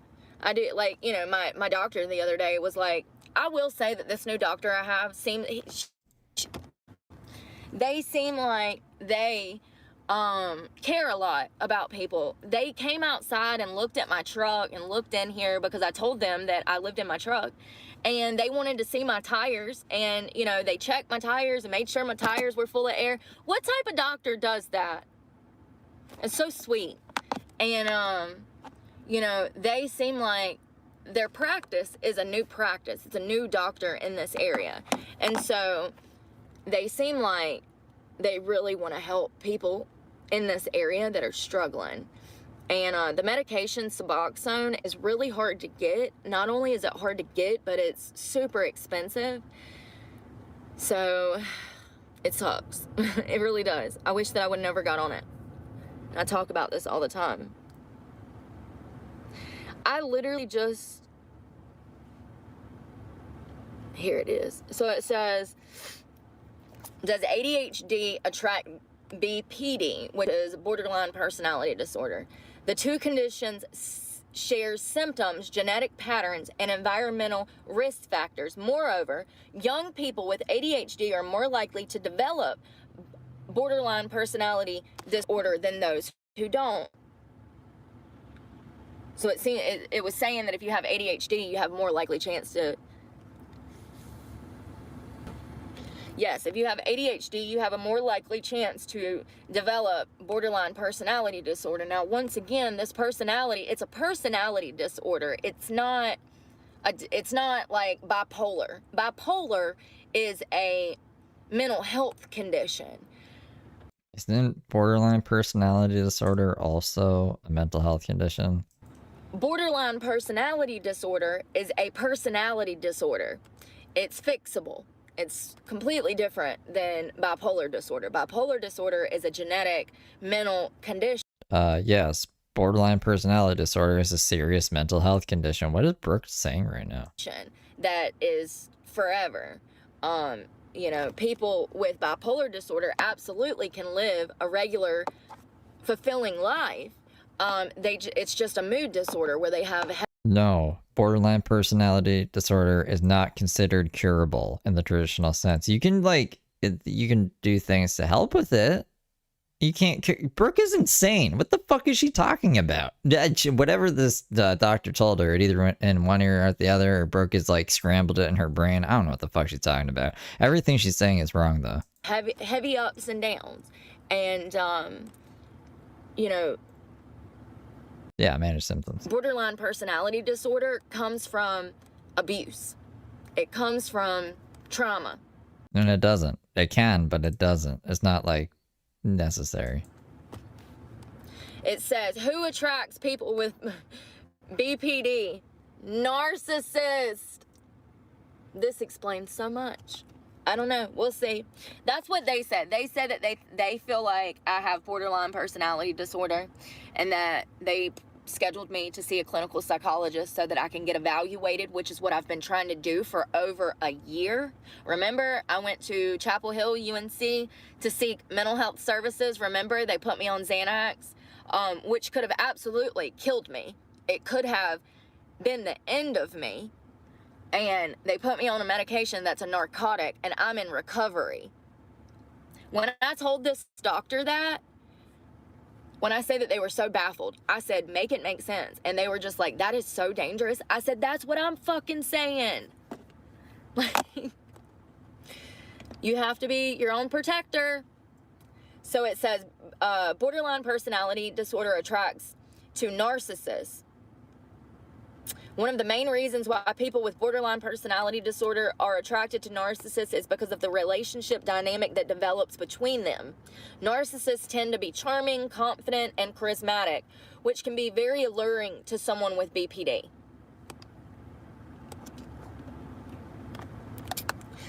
It's something that I found interesting that Google kept saying how intuitive people are that suffer from BPD. It was saying many people with borderline personality disorder are intuitive, empathetic, passionate, spontaneous, resilient, creative, courteous, intense, intelligent, and courageous. Every one of those just fucking describe me. All right, I don't know how much more I can do. I think I gotta tap out now. Because what the fuck is that? Aye. All right. I forget what else I wanted to do today. Something, I'll figure it out. I can't remember, but I'll remember and I'll be back for other things other than crazy ass Brooke. That does not describe her, in my opinion. Does not describe her. What a wackadoodle.